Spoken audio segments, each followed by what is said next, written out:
What's up with you? What's up with you? We got to catch up, man. We got to catch up on this stuff right here. There's conversations. There's beliefs that um, from Destination Smokehouse has been fired. That's what the rumor is. That was the Keith Lee situation where the influencer wanted to give him $5,000 tip or $4,500 tip, and Destination refused to let him do that. They've trademarked the little Tenderism name, and well, there's a fight for that right now. But a lot of that has to do with Unc. Unc is not, Unc is hugging. Unc is tap dancing. He's smiling, and when you talk about the history of exploitation and racism, right? The history of it, Jim Crow. When you talk about debt after the Civil Wars, the way they treated blacks, they put them in the term peon came from the ones who would accumulate debt. And they would deliberately say, okay, you're gonna sharecrop, right? Okay, well, you gotta buy the seeds. They they would say, okay, you don't have any money. Okay, here's the seeds, but seeds cost $1. You gotta give me back $5 because you don't have any money. And that's the end. So that was illegal when they would do it to Negroes. It was terrible, but this is what they was doing. But they had to survive. They didn't have any money. And also, you got put in jail if you didn't have a job. It's all, man, and we know it's been suppressed. And just like on these YouTube, they got these clown Negroes walking around here trying to pretend that they MAGA and all of that. And then that's a whole different conversation. But these Negroes don't know. They don't know their history. And when you look at a guy like Michael Jordan, and I love to use him as an example, because Negroes think that he's winning. Actually, he's not. Now, if you want to go by he got money, yes, he has money. He has money. He had money he was playing in NBA. He had money then. He was getting NBA money. But no, he's not getting the money he deserves. And I don't and that's where you get into like this Unc situation. Negroes don't understand the full context of this. He's not getting the money he deserves. He's been exploited. And I've always said that. I've always said that. I said this dude has made Phil Knight. I mean, what is this guy name? Phil Knight. He's made this Knight guy billions of dollars. This guy's never dribbled a basketball. He's never uh, did the pick and roll. He's never had to go to practice. He didn't have to go to the Olympics. They make these Negroes, they treat these Negroes like trash.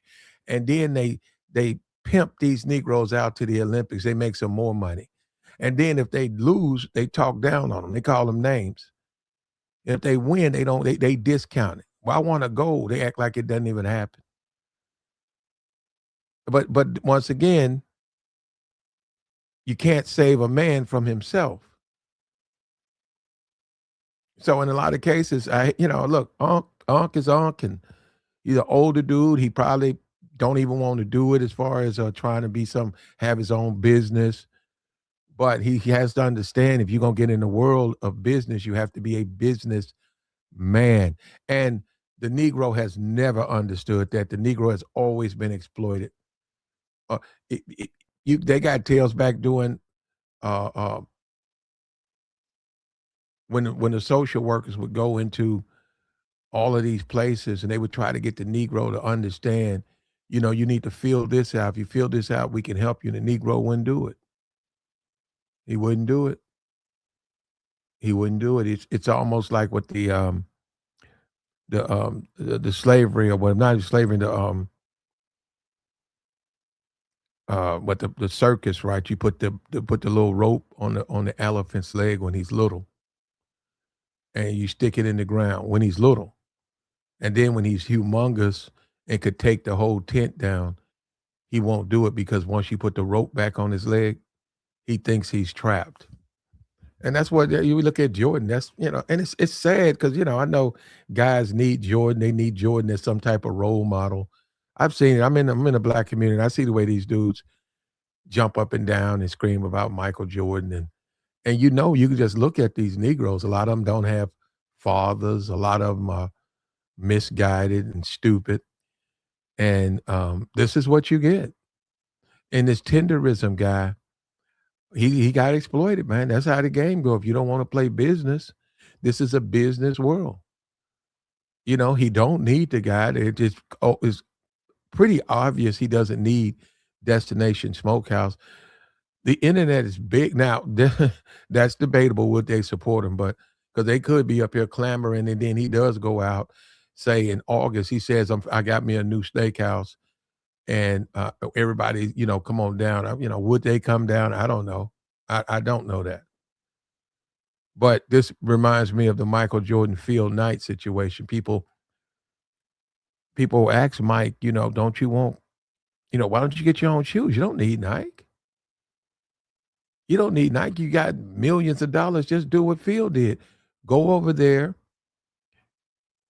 and get the connection to the companies over there. Do the things, pay the fees, and then once your shoes are manufactured, do the same thing Nike do. You got to get a distribution deal. You got to do all of that. Do what they done. You got millions of dollars. Spend 50 million to make $1 billion. He wouldn't do it. In fact, he had a member of his team traded because the guy went and did he did a Sports Illustrated article about Mike. And Mike is real like a diva. And Mike started whining, and he got that guy could play, man. That guy could shoot. Mike got that guy traded just because he did that article. And all he did was tell the truth. All he did was tell the truth. But the Negro, the mind of the Negro, they don't understand that. They got money, don't have no power. Just like these buffoons on YouTube, absolute buffoons with their 2 million subscribers, man. And if YouTube wanted to, boom, you gone. Because they have power. You got a big panel, but they got power. And you don't understand what power is. You sitting around talking about some money because you can put a big gold chain on your neck. Because you can walk up and down the street with a fat gold chain on your neck or ride around in the white man's car and put your money in his bank and live in his neighborhood. Yeah, and I don't blame. Just think about this. Just think about that. How can somebody they can do that and they don't even know what power is? We was just talking about Floyd. Floyd ain't got no power. Well, we know he ain't got no money or no power. Floyd over there in Brazil, I said, yeah, well, if he knew a senator, if he was related to someone in a powerful position, they could do some things. They could get the wheels rolling and some things could happen. But he doesn't have any power. He doesn't have any money, and he's also a criminal. So we know that's not going to happen. But when you look at this tenderism, it's sad because another Negro, he don't want to do his business, man. And this guy who runs the smokehouse, this guy's a businessman. He probably has been advised by people have come up to him and talked to him and advised him of the things he needs to do. And he went in and he put the paperwork in to get that trademark. You could open up another smokehouse, rename it that. And the brother giving him a couple of dollars, and that's sad. Okay, here go $5,000. Isn't that what they do to the Negro? That's in the music industry. That's really in the music industry. They exploit those people. We're finding out now. You had artists, they didn't get anything. There's a woman from the 80s. She did a demo. She went to the record label and she had all the equipment and she wrote the song. It was her song. And they did it a couple of times and they had some beats. It was their beats, her song. And they played the music. I said, what about this beat? What about this? And she said, well, I like that one. I think I could do something with that. So she took the song she wrote and she sang it. And, obviously it's going to take, a while, but they put it together. And that was her demo. That was her trying out to get signed by a label. And she left. And she said about 4 months later, She's listening to the radio and it's her. She has the number one hit. She said she get a nickel for that. And she didn't have any rights. The paperwork, she didn't do none of that. She got nothing for that. And when you look at that now, you say it's wrong. You say they weren't though. You got to do your paperwork. You got to do your paperwork. You got to sign. You guys do your paperwork. You can't give them you can't give them stuff you've written. You got to, and if you give it to them, you just gave it to them.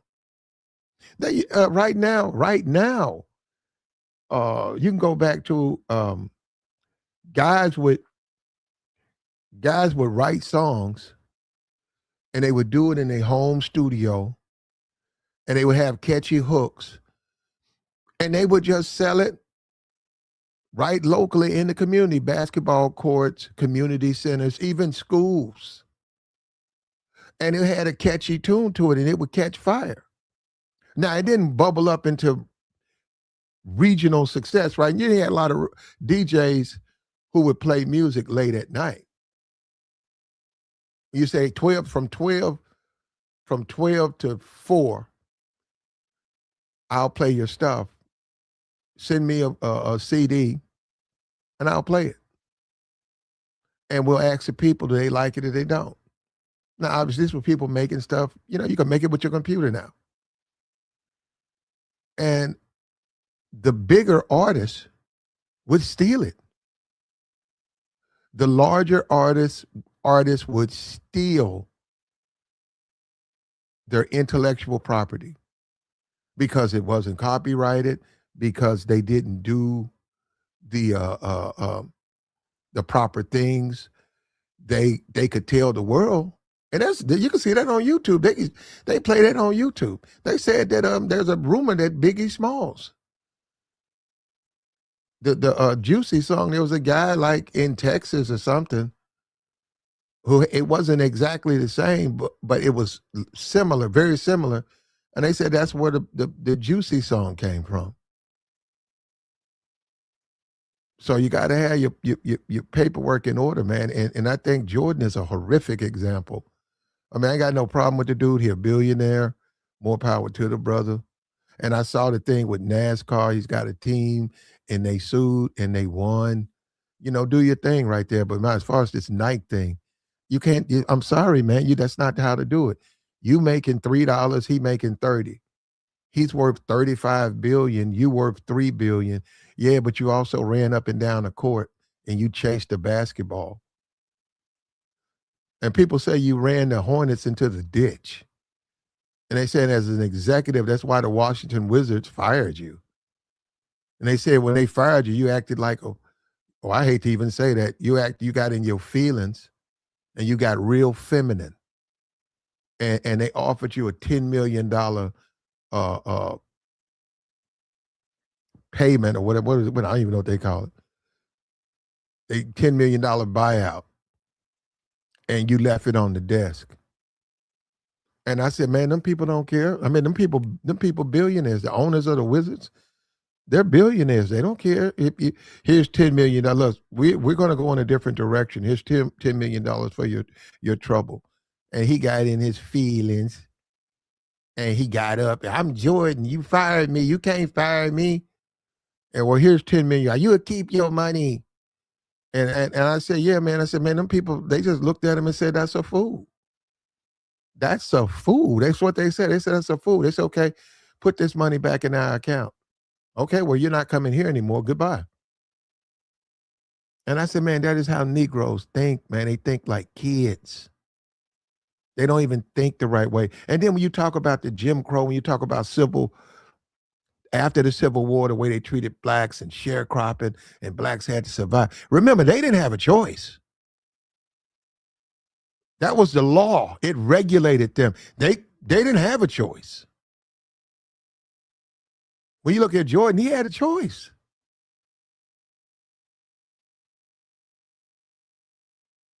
He had a choice. And against the community, he did what he did against the community. People were coming out of all over the place. He did anyhow. And he had a choice. Craig Hodges, there you go, man. What's up with you, player? He had a choice and he still stayed with Nike. And it's like full ownership, creative control, and also being able to pass to your kids, that you own something, that you have something. Yeah, he continues to be exploited as we speak. And dummy Negroes, you know, wow, Michael Jordan, Michael Jordan.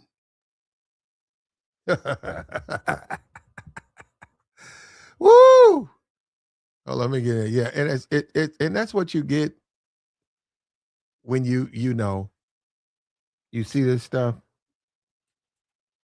Let me see this right here.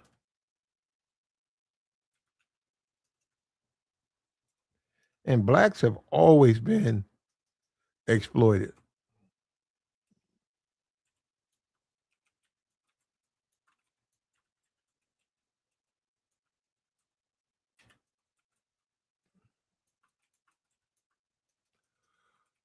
Uh, Blacks have always been exploited, and they do use people like a Jordan to try to paint some picture that we have overcome and everything. It's better, and the thing about what makes it bad to me when you say a Jordan type, it's worse because he had a choice. The other ones, they didn't have a choice. If they went against the law, they were punished, and they didn't have any money, and they were fined. They know that they couldn't pay the fines, and they said, "Well, I'll buy your seed," and they knew the seed was 10 cent for a pound of seed, and the sharecropper, the owner of the property, was saying, "Okay, well, since you don't have 10 cents, I'm gonna need $1.15 for this seed." And then when the crop was grown, which was nothing but de facto slavery, they would say, "Okay, there you got all the corn, you harvested, you got it in the truck. I got to take a cut of that. We got to go to town, but they won't buy from you because you black. So since I got to take it to town, I'm gonna need a cut." And there's already so basically they got nothing. They got crumbs back. They got nothing back, just nothing. Nothing, a minuscule amount when you say the contributions, just and this was legal. And that's the term peon. Forget that peon over there. That's where that term came from. Debt penages. Well, I'll let you figure that one out. Debt penages.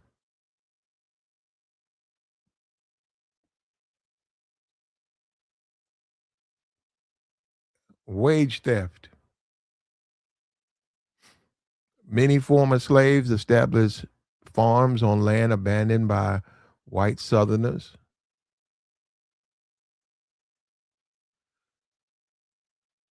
Sharecropping.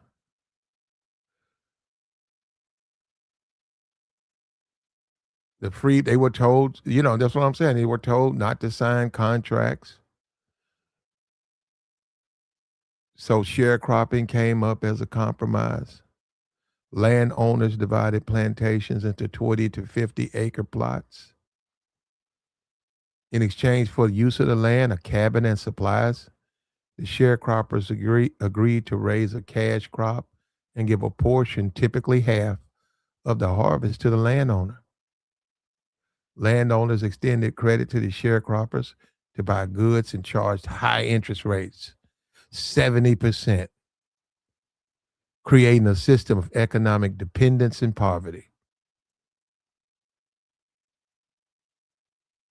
The debt would compound year after year until there was no way to ever repay it, which was de facto slavery. And if they left, that was illegal. They were fugitives.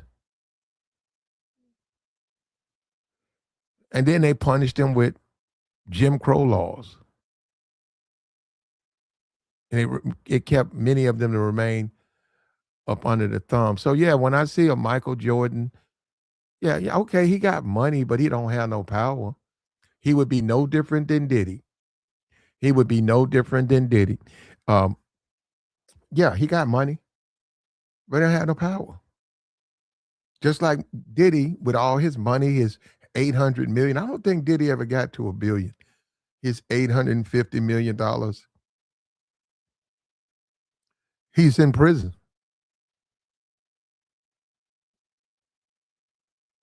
He doesn't have any power. When you have power, the wheels of power, the levers of power, they work in your favor. You don't have to worry about stuff like that. And this is typical Negro. This dude right here getting exploited. This tenderism dude being used like that. It's sad, but it's up to tenderism. It's up to Mr. Tenderism. He's going to have to do something.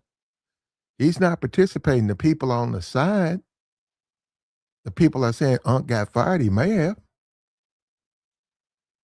He likes the guy. I hope it's in his best interest. You know, a lot of blacks were swindled because a lot of blacks couldn't do business. They had to have a white person do their business, and they had to trust him. They had to turn over stuff to him. Put it in your name in order to sell. In order to sell this land, you got to put it in his name. The guy would say, "Yeah, I'm gonna make this is going to be the split. This is the amount of money you're going to get. You give me this amount, and I'll make the sale happen." Many of the time they lied. They took all the money. They could care less. And living under Jim Crow, they couldn't really complain. There was nothing they could do. They had to accept it. Didn't have a choice. Borgen says, never forget rule number one about business. It's nobody's business to teach you business. Either create your own and own it, or be a worker for someone else. Choose wisely. Yeah. And if you're a worker for someone else, and we see that now, right? In the age of social media, if you can make some catchy phrase, which is all a commercial is, a jingle. If you can go to McDonald's and you can have a little catchy phrase because you work there and it's fun, and just like the TikTok dances now, the guys and the girls, they go on TikTok and they I don't even know the dynamics, but they go on TikTok and they do their dance, and they were seeing white creators would come in, and steal their creation, and they would make more money, much more money in it, much more money.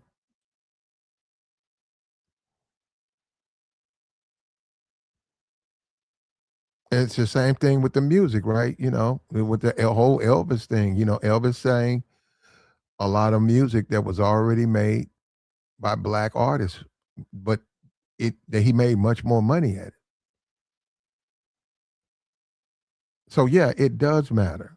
It does matter. When you look at a Michael Jordan, it's sad because this guy, he packages himself like he's some type of successful businessman, but he's not. He's not. He doesn't control anything at Nike. And he redid his deal in '97, and they gave him his own shoe line. Nobody buys that shoe line. Team Jordan, don't nobody mess with no Team Jordan. Air Jordan. And that's Phil Knight. Yeah, Mike's on the shoe, but the money goes to Phil Knight. And no matter how he tries to switch it up, he got beat and he's being exploited. And in '97, he should have sat down with his lawyers and told Nike, first of all, I'm gonna go in a different direction and get my own shoe line. That's what he should have did. When he would have look at him now, he'd be making. He probably have about $50 billion in the bank. But instead, he wanted Nike. He wanted to make this man rich, and it ain't no difference. This ain't nothing but tenderism. Ain't nothing but Jordan. He's nothing but a version of Jordan. And we see him hugging that dude. I see the videos over there on Instagram, and he's hugging that man and uh, bouncing around and but jumping up and down and helping that man make a whole lot of money while that man give him a few dollars. And it's the Negro, man. It's always the Negro. And it's like the Negro don't even want to know business. He don't even want to sit down and learn it. That's the Negro wants somebody to give them something. They like children, man. And in certain circles, they've always said that about Negroes. They're de facto children. They're never men because of the way they behave. And they almost treat them like they're children, man. Like they need to be taken care of. He said no one knew Mike would be this good as he was. The show deal was a risk for Nike. Hindsight is 2020. He had his shoes. The creator of the Nike shoe, just like Puma and I think Adidas is German. These shoes go way back, man. I don't know exactly when they started, but like Puma, that's almost like they was playing soccer and stuff like that. So he knew that if he branded that shoe with the NBA and with a guy jumping up and down, it was giving people an example of a tough shoe. You want a shoe that's gonna last. You want a shoe that's durable. You want a shoe, where you spend your money, that shoe is not gonna tear up.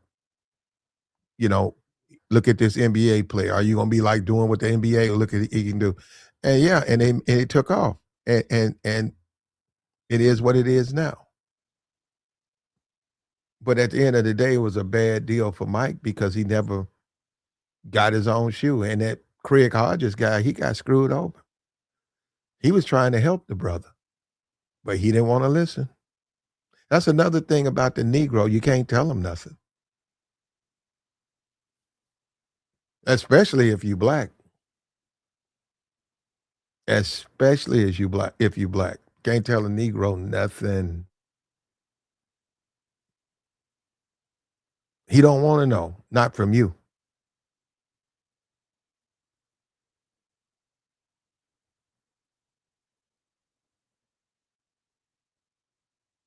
He said Jordan makes a quarter billion a year off Team Jordan alone. Yeah. Okay, I don't know who buys team. Must be somebody overseas. I don't know who buys Team Jordan because we still under that designer and all of that label stuff. That's a big deal to everybody out here.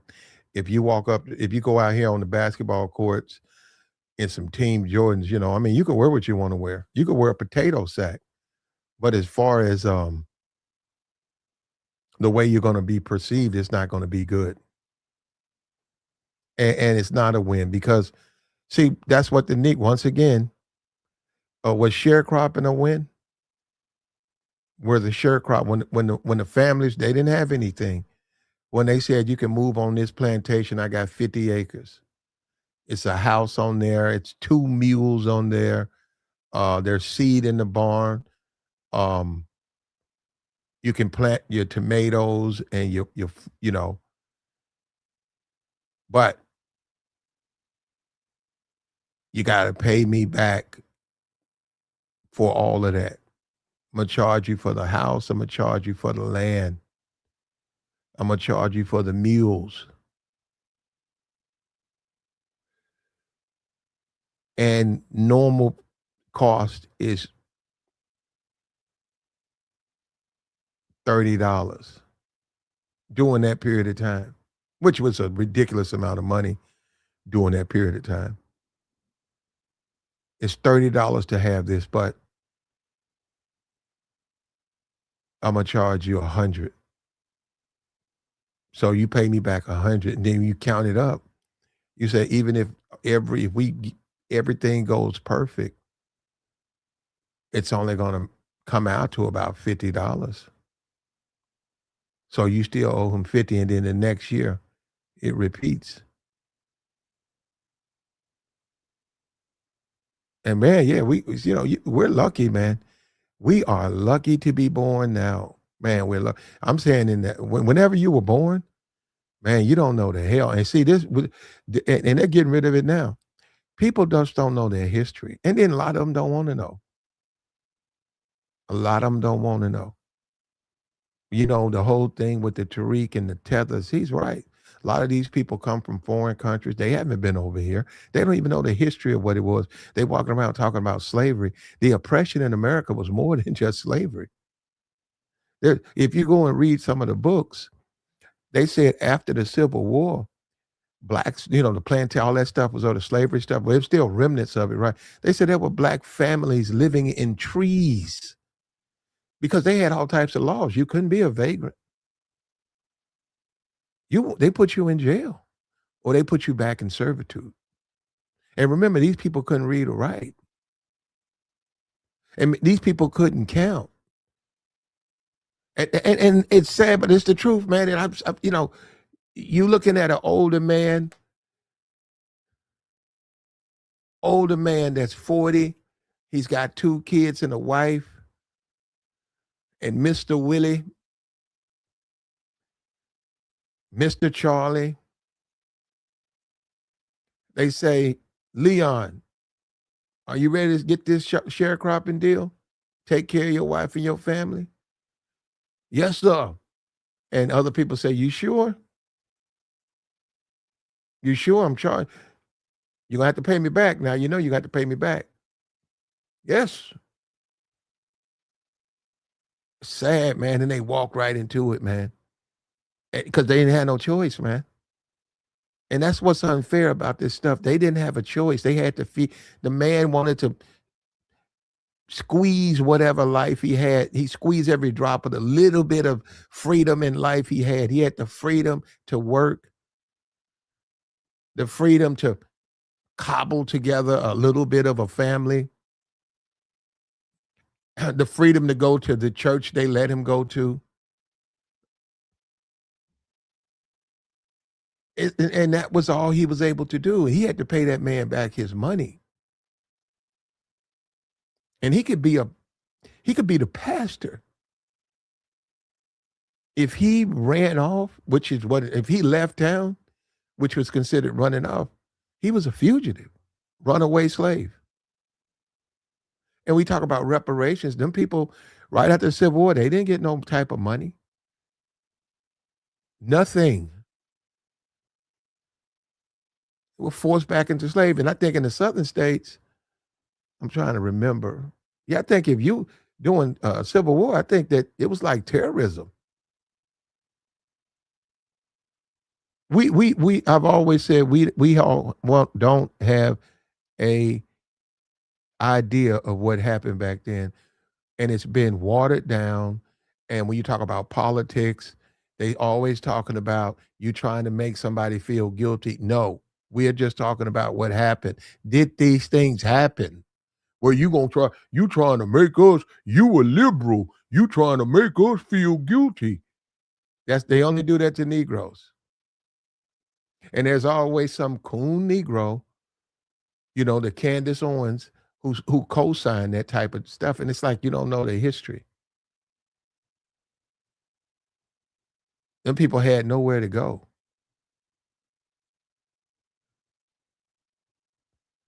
And then you look at a Jordan, and he's a basketball player, so he's not, much. What do you expect out of that, huh? You look at Jordan, you look at a guy like Michael Jordan, and he said, I'd rather make Phil Knight rich. And basically what he's telling you, Michael Jordan ain't nothing but a hoe. I'd rather make my pimp rich. Why don't you handle your own affairs? That's okay. I got somebody to do that. And you see it. And see, let me tell you, the people who don't see it, they don't want to see it. They don't want to see it.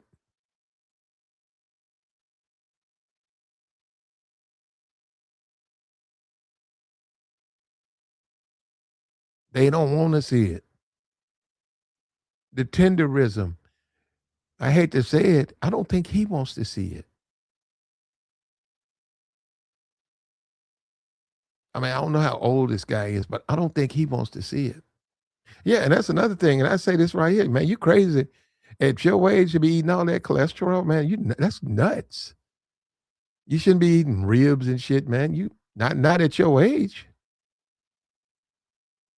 Every time I see a little commercial, man, he's biting off a piece of a rib or a brisket. You know how unhealthy that is for a man of that age?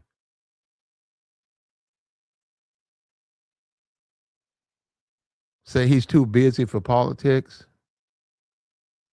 Ain't that something, trooper? And that's how you guys look at. You know that you the world don't work that way. We see it in the music business. We see it all the time. Now we see it on this social media stuff. Man, you have to get your intellectual property copywritten. You got to handle your business. Business first. We work hard, we play hard, but we do that in that order. It is only the Negro.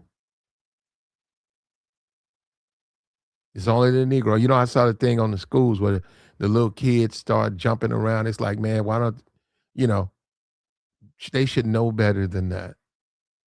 A school is not a place to jiggle around and TikTok and you. Hey, this is school. You know, when the school is out, you can go do whatever you want to do. I mean, whatever your parents let you do. And that's why you got the I love speed and you got the canine. He's so weak, the Kai guy. And that's the image of black. Well, I don't even know if you want to call them black men, children, really. I'm just saying their behavior, not their actual age. And that sends such a bad impression. That's a terrible impression. You look at the white kids, they get symbols of Elon Musk and Donald Trump, and these men have power. These men are making empires. They're in charge. They're saying, I don't care about this. I'm gonna do it my way. And I'm in charge. They give the Negro a young boy. It's so and they don't even see it. And then they wonder why they struggle with the business side. They wonder why they struggle with the business side of life. All they want to do is buffoonery. This is what you get. And tenderism,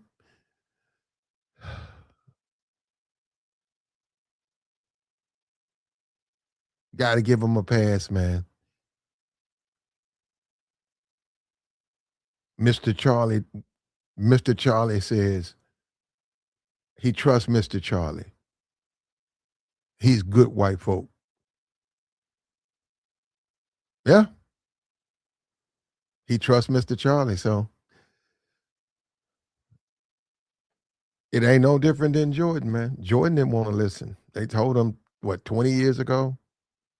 No, well, yeah, no, 25 years ago. They told Jordan, get your own stuff.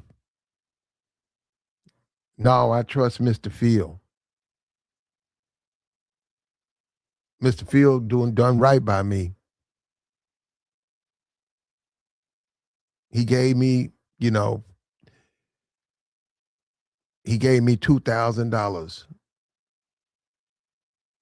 And he was look at him and say, you shake your head and say, man, do you know how much this you have no yeah? And they don't. They don't even have a concept.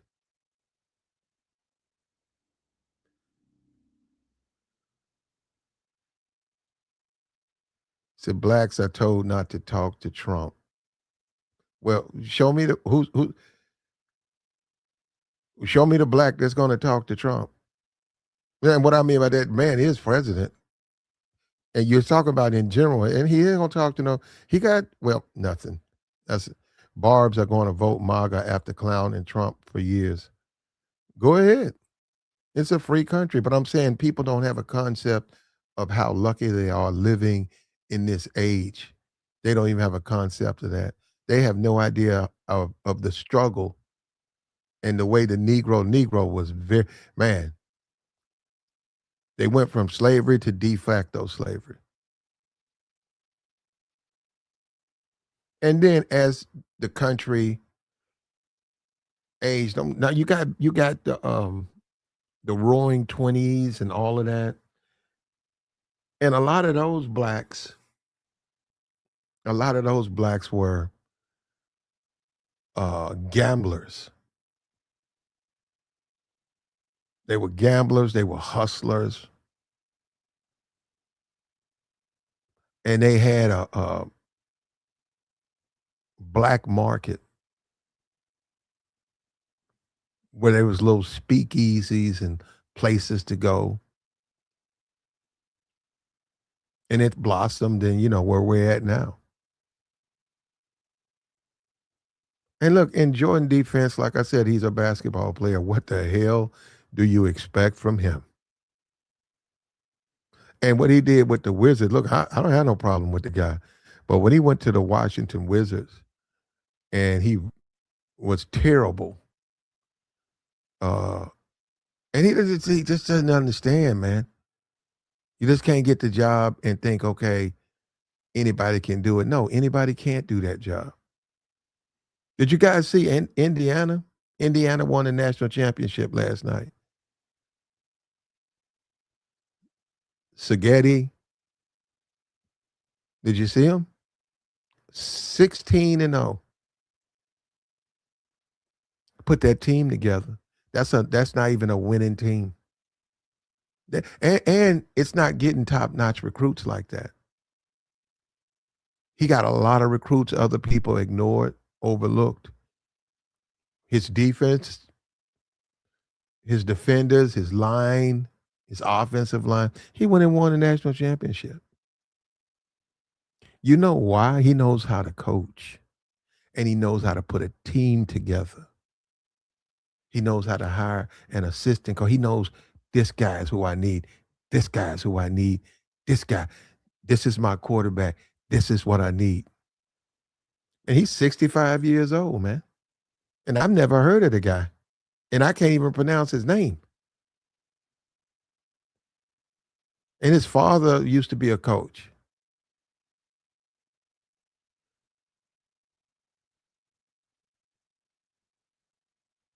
His father used to be a coach. But see, that's what I'm saying. Negroes see that and they think anybody can coach. Somebody said Dion. Wow. Wow. Dion got more talent than Indiana. Last year, the team that went undefeated for the Indiana team, Dion had more talent. Alabama had more. Georgia had more talent. They didn't have a better coach. They didn't have a better X's and O's guy. And that's the same thing with Jordan. And I hate to say this about him. I do. I do hate to say this. He went and he tried to be in that front office, man, and them people are businessmen. And they looked at Jordan as he's not good for business, not for Washington. So when he came back, because he was trying to run around, Jordan was trying to run to BT, and he was trying to hop and brag, look at me, I'm an exec. Look at me, I'm an executive. I'm in the front office. And white folks fired that motherfucker. And they had it on ESPN. He was in a Lamb and he was leaving, man. He was mad. They was like, word is Mike's been let go by Washington. Mike came out in a Lamb. And I said, man, talk about entitlement, bro. That is an entitled Negro. And then he went to the Hornets, and what did they do? and he was supposed to be this mastermind at the Hornets, and they went nowhere. Was it? Isn't he still? Is he still there? Now he's in NASCAR. And once again, see, now I haven't even done this one. I haven't even said anything. That is the Negro. What is up with the Negro and the white approval? We might have to do a stream about that. America is something else, bro. You can't. It is a it's living in America as a black person is an endeavor. These dudes don't even they forget about their spouses, their children. What is up with this? And look, this white approval. What is up with that? And look, shout out to the divestors. Shout out to the divestors. They have said this. They say, y'all be talking about us and Zaddy. She said, y'all Negroes, y'all be on at Zaddy worse than us. Now, she was obviously trying to do an insult, but man, it's some truth to that. What is up with I'm a NASCAR team? Them white folks ain't thinking about you, man. Man, I can't take it, bro. The same thing with the Beyonce and country music. What's going on?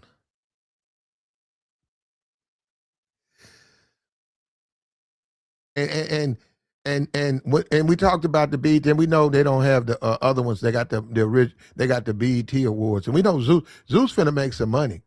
If I'm Zeus, I get me a hip hop awards.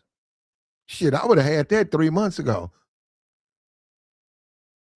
Black folks gonna tear the door off the hinges trying to get down there. If I'm Zeus, because Zeus channel ain't got nothing to protect.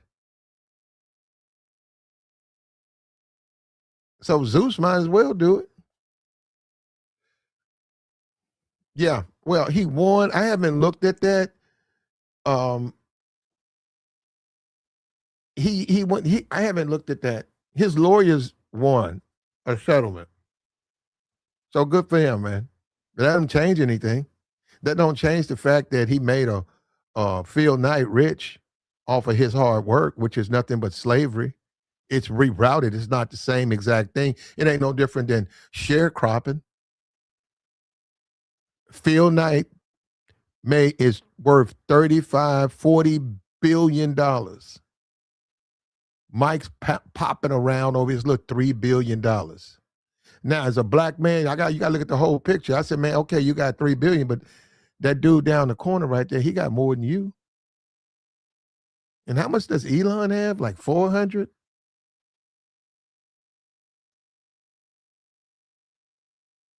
And you got a tenderism of name instead of the man giving that man the money he's due and owed for what he's done for his business.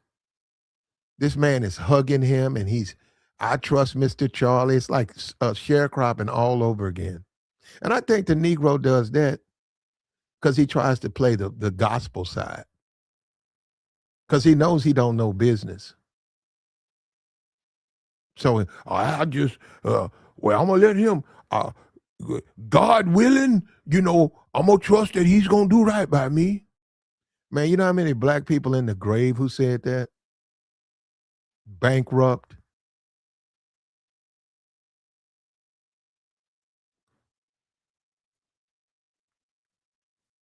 So we ain't surprised by tenderism, man. I'm not even going to say it's sad, man. It's like that, man. But you got to have your business, man. Get your business in order. Get your business affairs in order. Don't let think somebody's going to take care of you, man.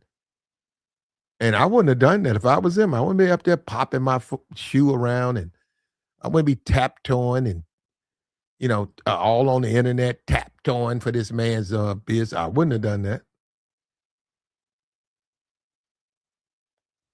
I don't even think those TikTok pages and all these social media pages are even his. I don't think he even has one. But a guy that age probably ain't really on the internet. He probably on his phone, but Man, I requested if he even got a phone. I don't know how old he is, but well, he doesn't look young. How about that? I don't know his age. And he scares me every time he takes a bite of that those the brisket and the rib. He scares me.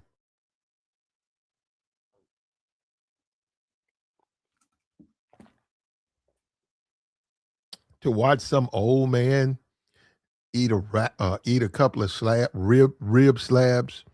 Yeah, that's because I know what that does, man. That scares me. You have to wonder about that man too. Like, man, what's wrong with you? You too old. You can't eat that. You gonna eat that rib at your age?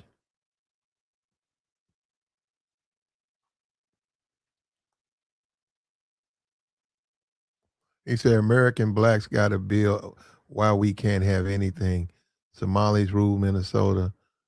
They have results of our hard work. Well, I don't know if Somalis rule Minnesota.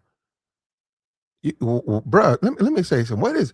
What is up with MAGA constantly trying to like push an agenda? Like,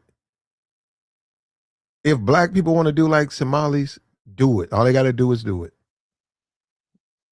That's all they got to do. The Somalis who broke the law need to be held accountable, and they need to be the ones who are here illegally need to be deported. The ones who committed the fraud with the businesses and the schools and stuff, they need to stand in judgment. But blacks can do the same thing. Blacks choose not to. See, they know the blacks ain't gonna do that. They just choose not to do it.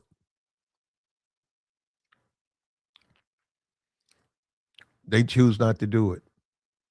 Just like Mr. Tenderism is not trying to do anything about that the man he works with trademarking his saying because he trusts him. There's a video. I seen a video. They're on there hugging each other. That's sad too. And that's how business goes, man. When you look at Steve Jobs and Bill Gates, they all worked at the same place.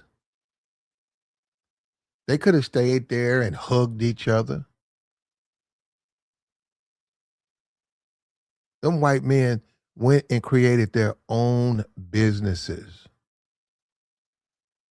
You with your Macintosh, Steve Jobs, Bill Gates, Microsoft. They could have they all started out in one company. They could have been buddies. They could have been like like this tenderism guy, like Michael Jordan. They could have been like Michael. See, they're not going to do that. And the company, they started out with the computers, but they saw that what the company was doing. I think it was Hewlett Packard. They saw what the company was doing. They were doing things wrong. And they said, well, I'll start my own company. And I'll do 80% of what I'm already doing, what I already know what to do, but I'm going to change it. Bill said software. He said, we don't need to make a computer. And once we make the computer, you can't upgrade it. You got to it's like a TV, you throw it away and then you buy a new TV. He said it's in the software. We make the machine, but then we make the software and we upgrade it. And that's where the money was. And he was right. And Mac never caught on because, Macintosh is for thinkers. All these so called nerds, do you have a Mac? Are you a Macintosh man, Mr. Nerd? You can't say you're a nerd and you don't have a Mac. If you want Yeah, you can't claim to be a nerd and you don't have a Mac. You walking around with a Hewitt Packard Microsoft computer. To be a nerd, you got to have a Mac. Those are nerds.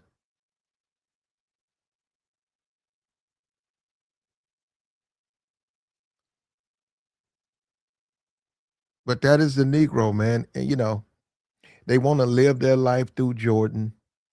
They want the white man to take care of them. You see that they're completely ignorant to history. They think history of black people is just slavery.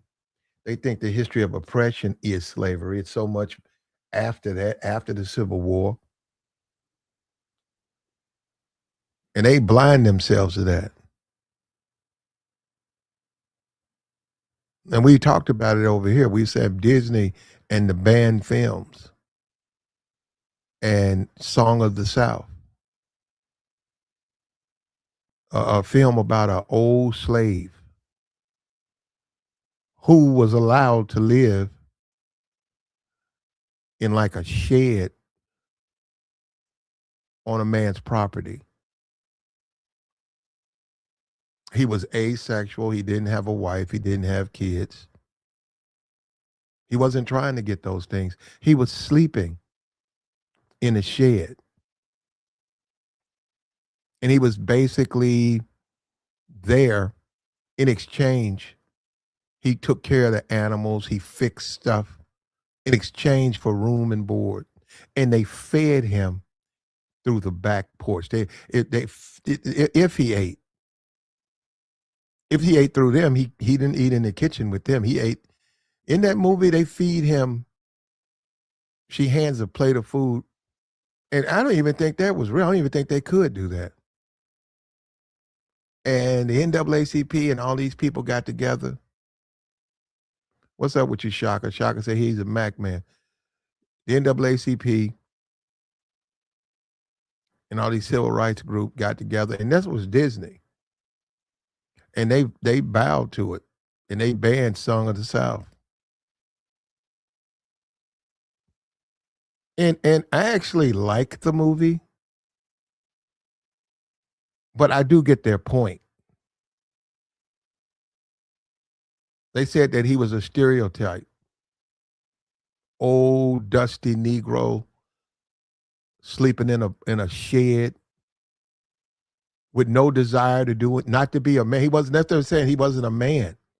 They said, what man wants to just live his life in a shed,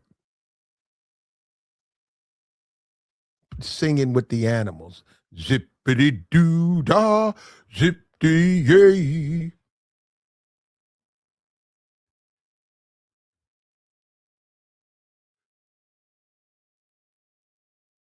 I think that's where that song came from.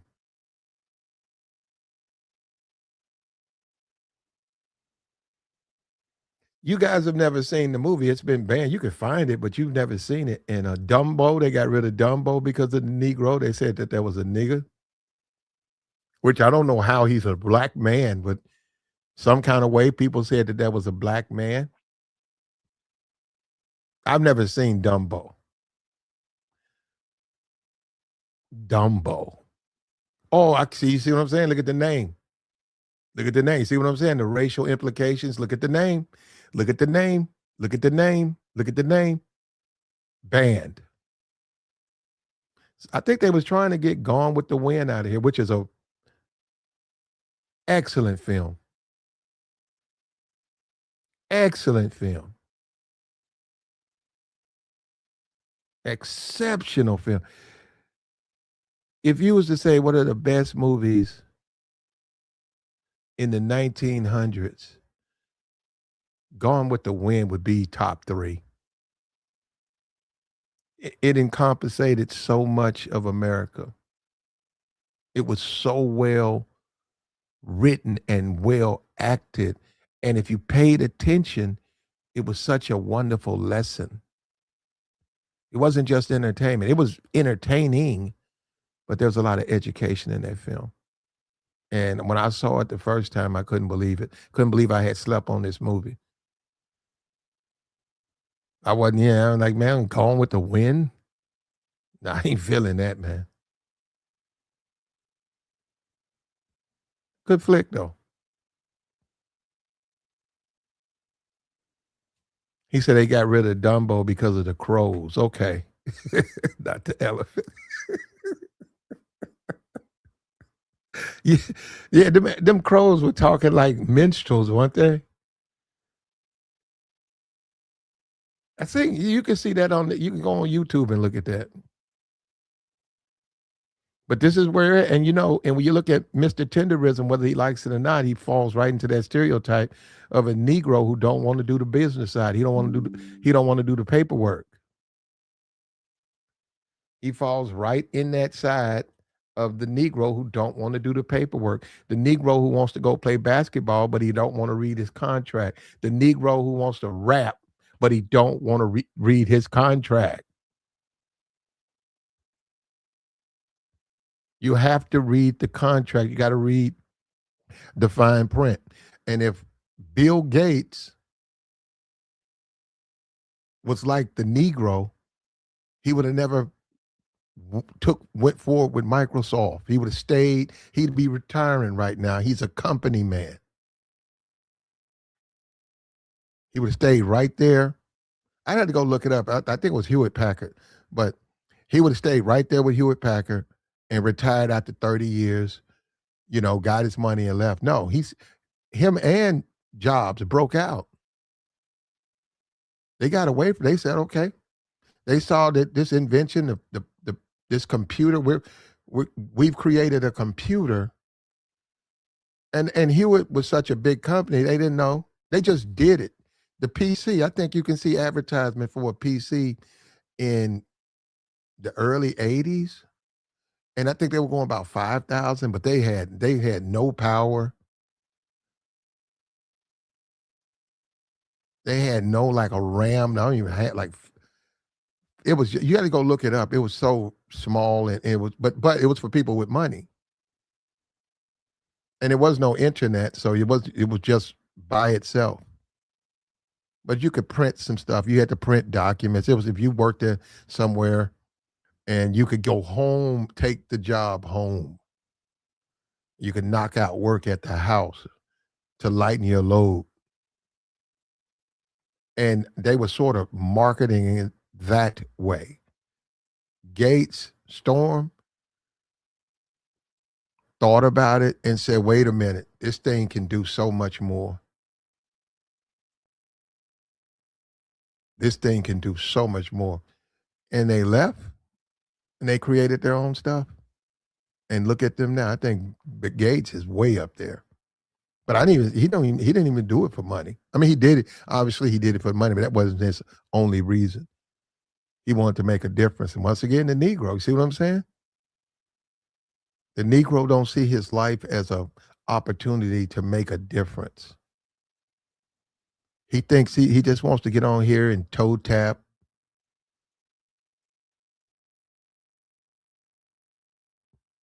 and get exploited.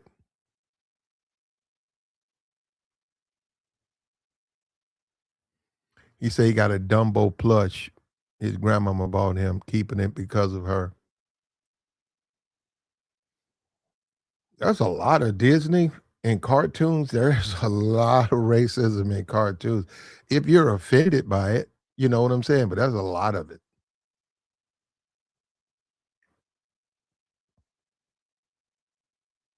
I don't know if it's. I don't know. I'm a different person.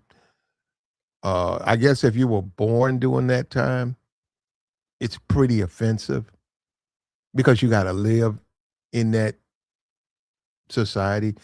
And but I'm saying it's just a cartoon.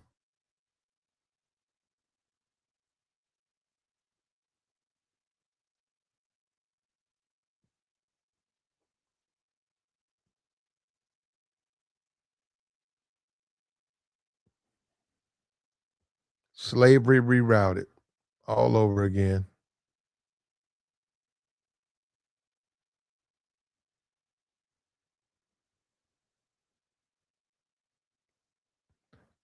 And to a certain degree, the internet,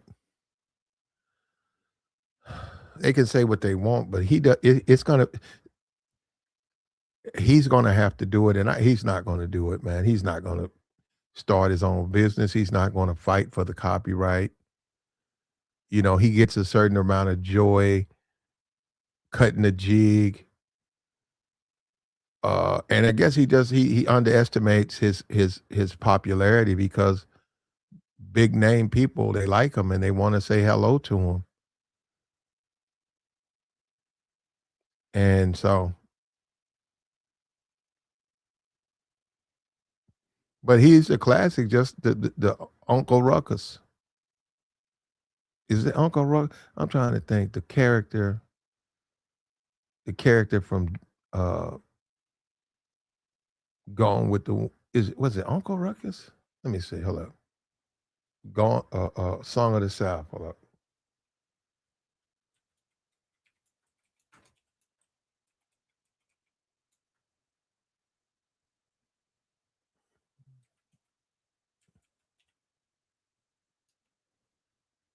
Is it Uncle Ruckus?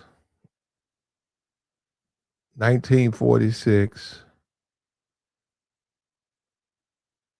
Uncle Remus.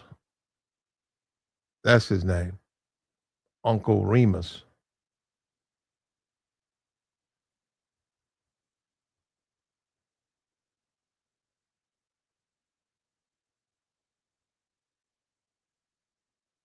Yeah, he was a single man living in a shed,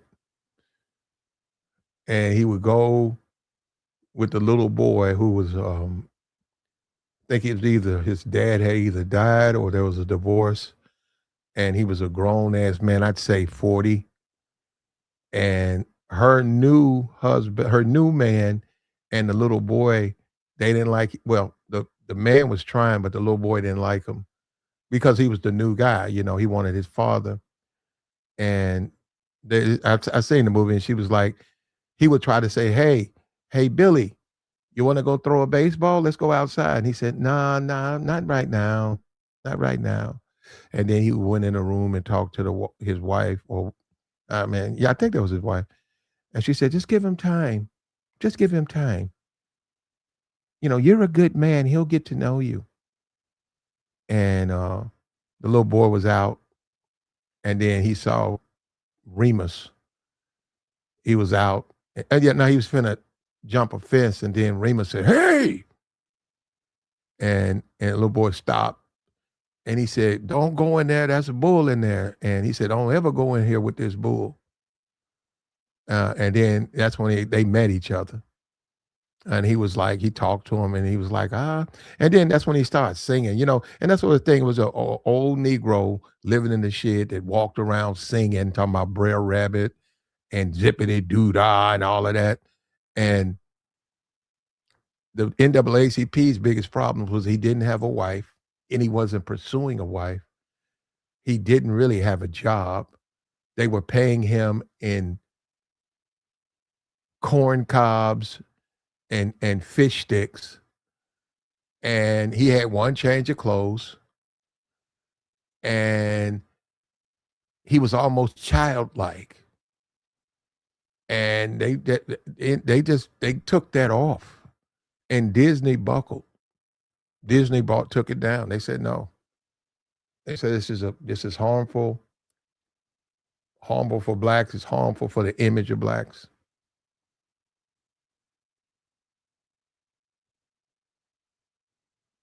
He said, I need a copy of them. Well, you can get a copy of them over there on eBay. There's a lot of them over there. So they selling them. Some dude out of Canada.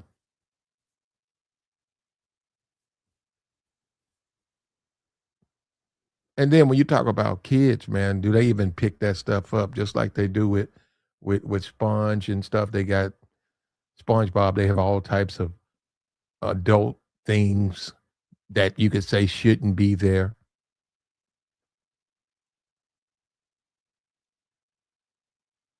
But Tenderism, and I don't know if he's been fired because There's no, other than a rumor, there's nothing out there that they say that Tenderism has been fired. But if he fires a man, I mean, what's he gonna do for he gonna do it? He's gonna be the one on there screaming up and down.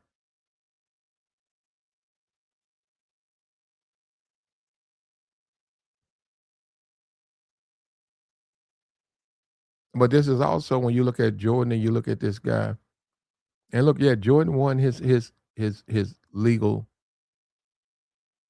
suit. Jordan did win that. But when you look at these Negroes, they gotta be a man. You gotta be a man, man. You gotta do like a Bill Gates. You gotta strike out on your own. Yeah, you could be a company man, you work there 30 years and quit. I mean and retire. But when you have ideas and you want to make your mark, you got to take a chance. And that's what Bill and Steve Jobs did. And they created some jobs with the arcade. He was real central with arcade games. He was putting arcade games out. He took it to you went from pinball, which is okay. I haven't met pinball machine. Yeah, well, now you're talking about something you haven't played, in like forever. They actually got some good pinball machines though. It depends on the machine. They have some good ones. But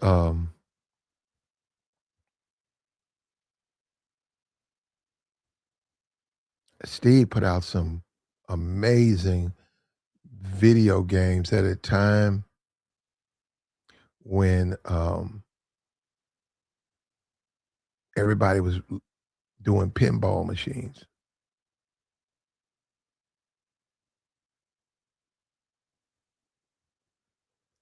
He had one called, you guys wouldn't know, it's called Battle Zone,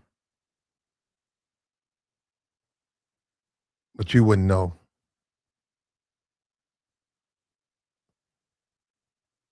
I think he put Tron out too. I think, I don't remember. I don't know. But yeah, the Negro, they look at a Jordan and they try to make a comparison of Jordan to a Jobs or a Gates or a Elon or a Trump. Man, Jordan ain't got no power, man. Jordan ain't got no power. He just got some money. And he's down there chasing white acceptance. And there's nothing wrong with getting the acceptance of everybody, your fellow man. But, he's chasing white acceptance. And Negro, that's once again, why you think they want to see this movie Sinners, right? They should have the Screen Actors Guild, right? They already screwed them with their Globes. They only won like two.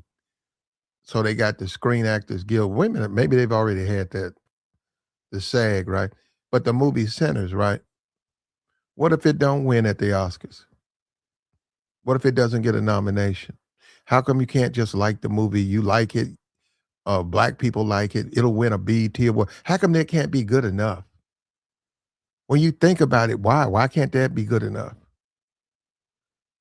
Why is it so important that the white man pats you on your head? And we haven't made it to that point, but we're going to see that, right? I don't think the Oscars have announced their nominations. That's coming forward.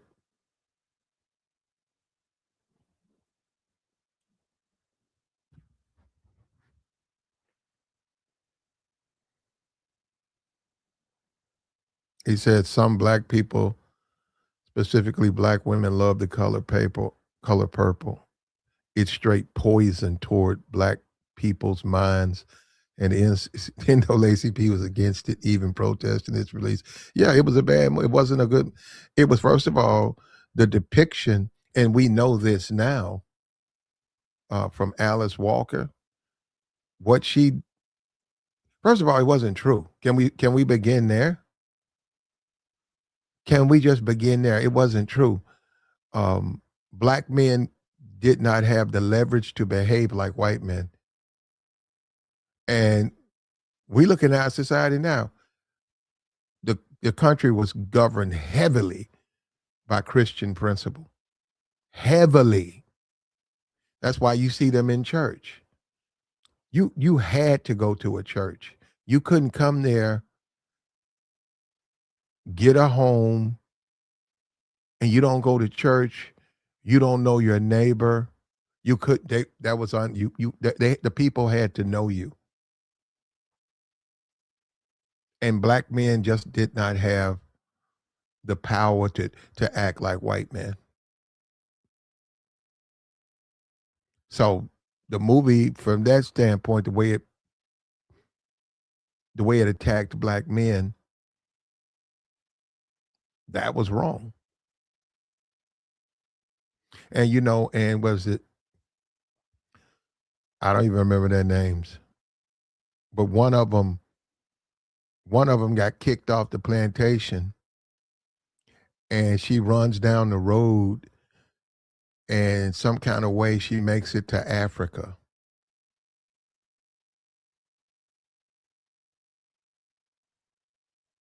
That would go against the tether thing when she makes it to Africa and has a family, and then in the last 2 minutes of the movie, Danny Glover has a revelation. He, I think he bought her there or something like in the last 2 minutes of the movie. But I did like that Oprah part where Oprah put that blade to his. And I don't even like Oprah, but when that's about, yeah, I like that though. She did pretty good in that movie though.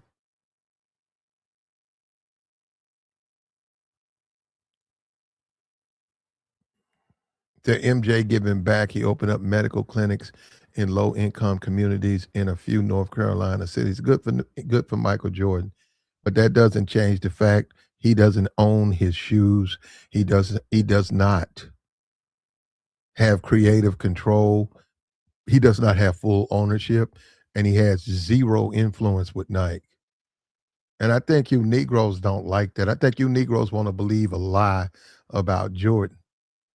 I think this is an ego thing with you Negroes. I think a lot of you Negroes want to live through Jordan's accomplishments and try to pretend some kind of way uh, he's doing what he's supposed to do. I disagree. He's not.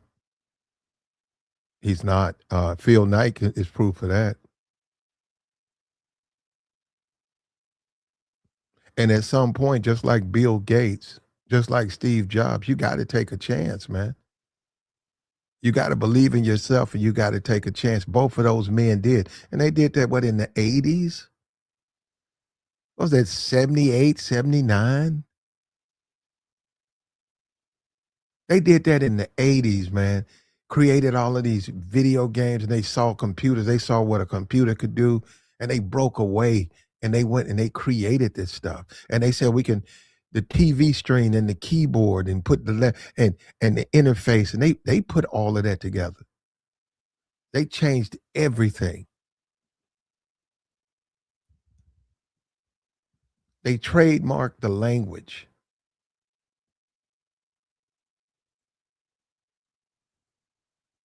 And that if they would have been like Jordan, they'd still be working at Hewlett Packard.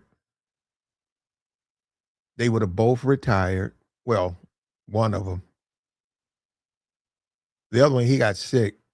Well, he's passed away. But they would have retired and they would have, we wouldn't know what Microsoft is. That was never been created. We would have been a less of a society. We would have been less. And when you look at Michael Jordan, we're less because of him. Black people are less because of him. All of this, he sued, he won. He gives some people some food stamps. That ain't enough. That's not enough.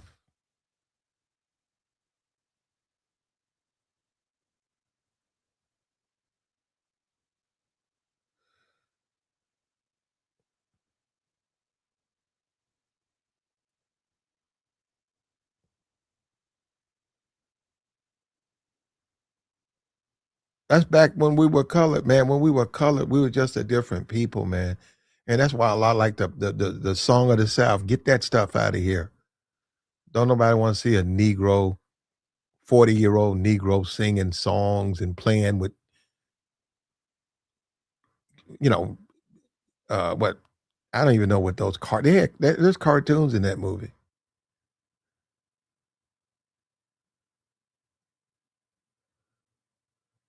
Also, the husband, this is what happens, right? The new guy, and it's classic. He's trying to win over the affection of the kid, and the kid doesn't like him. And he keeps trying, and the kid keeps not wanting him to do it. And the mom is trying her best to get them to know each other.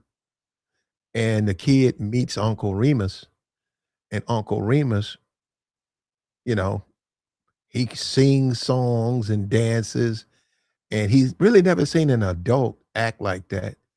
And the kid falls in love with Uncle Remus.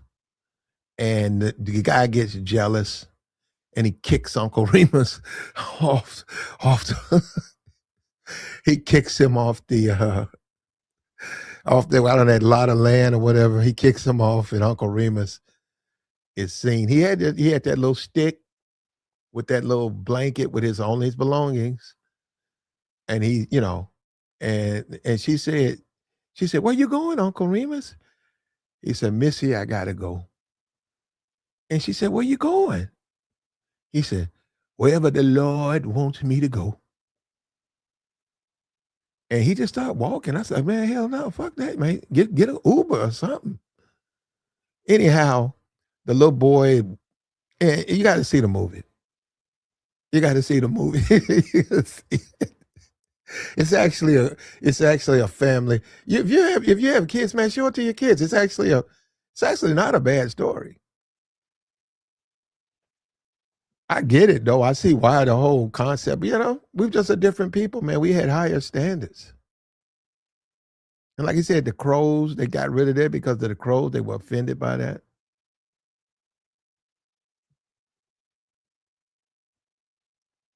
He said, "Well, yeah, how would Uncle Remus pay for an Uber? He didn't have a credit card."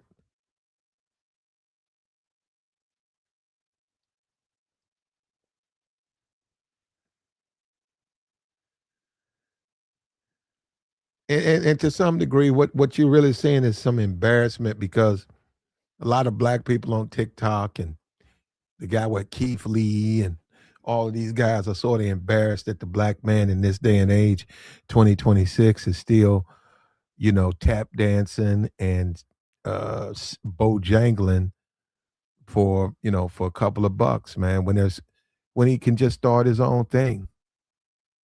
And see, this is the major point too. If he was to leave Destination Smokehouse and buy his own smokehouse, um, the guy who runs Destination, if he's a businessman, he's supposed to support that. He's supposed to support that. He's supposed to say, "Hey, man, yeah, it's your moment now. I support you, man. Go and open up. Matter of fact, I know some. Here's my suppliers. If I can help you, let me know." Ain't supposed to get in his feelings. Oh, you finna leave? So you finna just get up out of here? He ain't supposed to do that. See, that's what I'm saying. That's not a person that's your friend. And see, he's got to test that relationship with that white man instead of hugging him and squeezing him. He needs to say he's leaving to see what he says. Does he support you? If you go out and you get your own business and you create and you build, and that man stands by you and supports you, that is your friend. That is a true friend. A guy who gets in his feelings, gets mad, goes and copyrights your saying, tells you can't be saying it. You can't be saying tenderism. Then that dude was never your friend, man.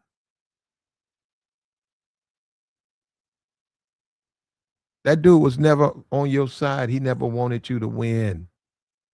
And then you look at Phil Knight, and see, this is when Negroes get mad. When I look at this, I see Phil Knight. I said, man, that man got so much money off of Jordan.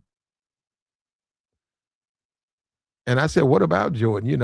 I said, you Negroes always talking about Jordan. I'd rather, what about Phil Knight? That's the man who making the bag.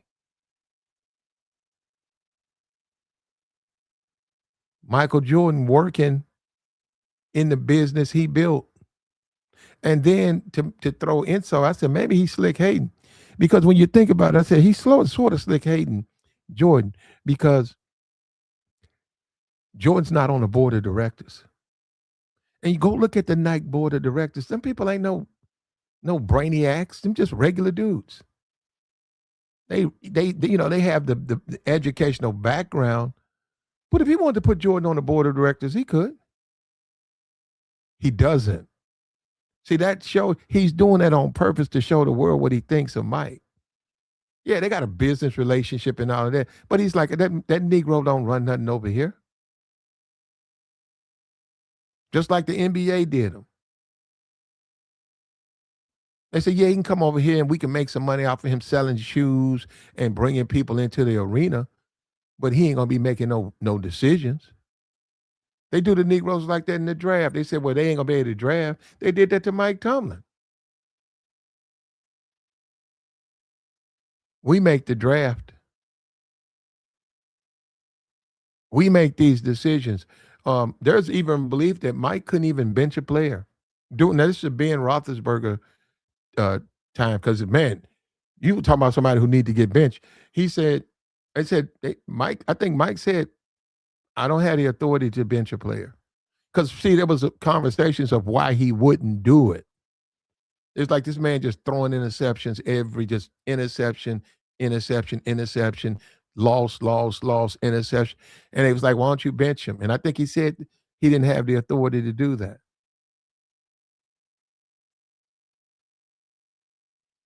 They got a little money, but they had no power. These Negroes don't have any power.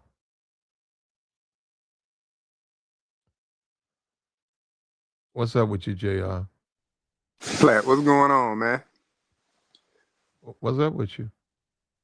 Man, I'm trying to see where you're going with this, man.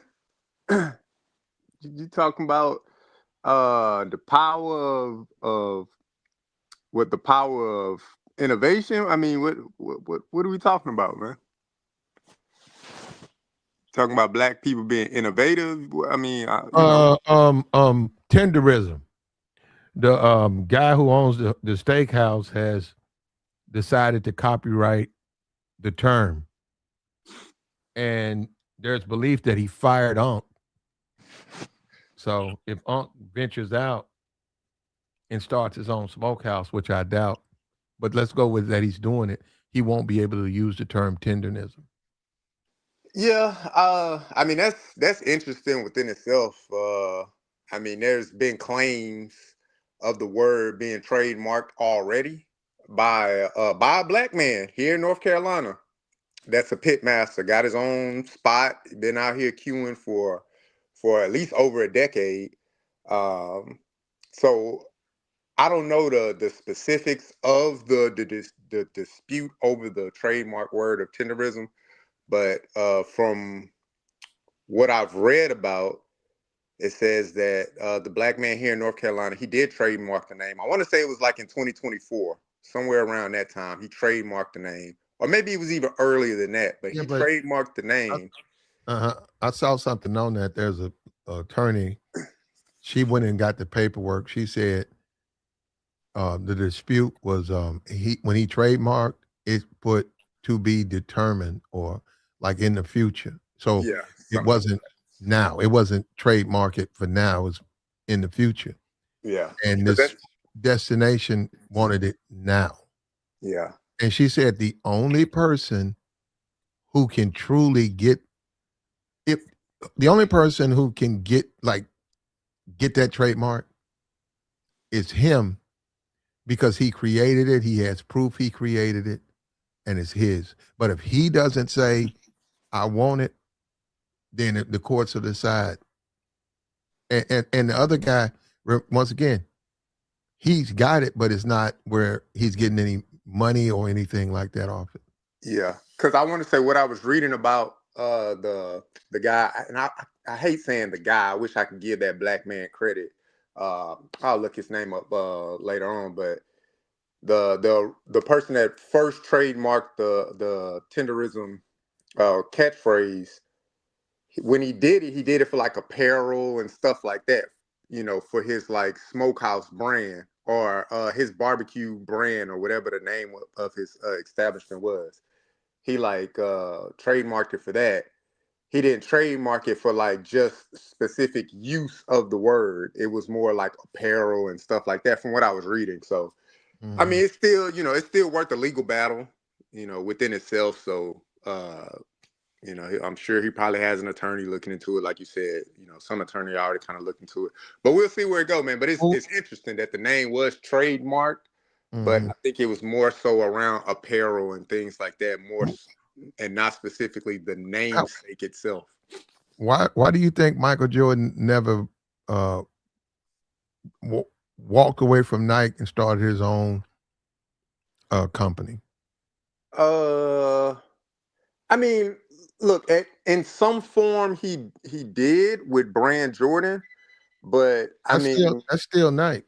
yeah, I mean it's still under Nike. I mean it's a subsidiary under Nike, under the umbrella of Nike. But that's why I say in some form he did, because you got to think like, all right, if we're gonna go and say, all right, well just start your own company, you know, stuff like that.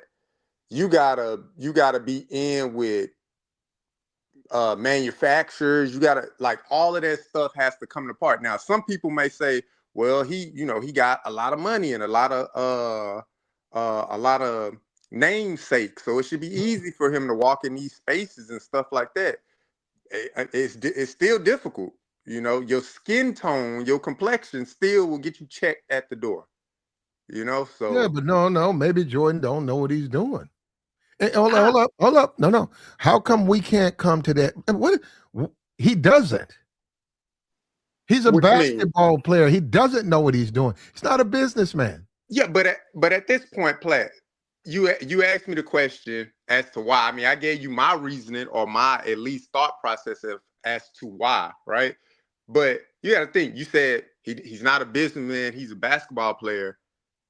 But you could hire people at that point. You've made enough money where you could hire somebody. Hey, this is what I want to do, and I need people. You hire people that are in that Someone arena like, someone to like the way, see your vision through the finish line. like the way he's been hired. I mean, he was an athlete. He was Yeah, coming to yeah. the So I'm table saying with talent only. you do what Phil Knight did to him. Hire you, give him no power. Like if Jordan started his own company, like you said, he would have to hire a CEO, hire people to run his company. Yeah, But them I mean people that. ain't gonna have then. But that's his company. Them people don't can't influence. They can't tell him how to run his company, and they probably won't have no real power at his company. Yeah, they won't have no real power, but that's what I'm saying. Like he could have Okay, did but look that. at how much I money don't Jordan. know Look at how why much though. money Jordan has made for this man.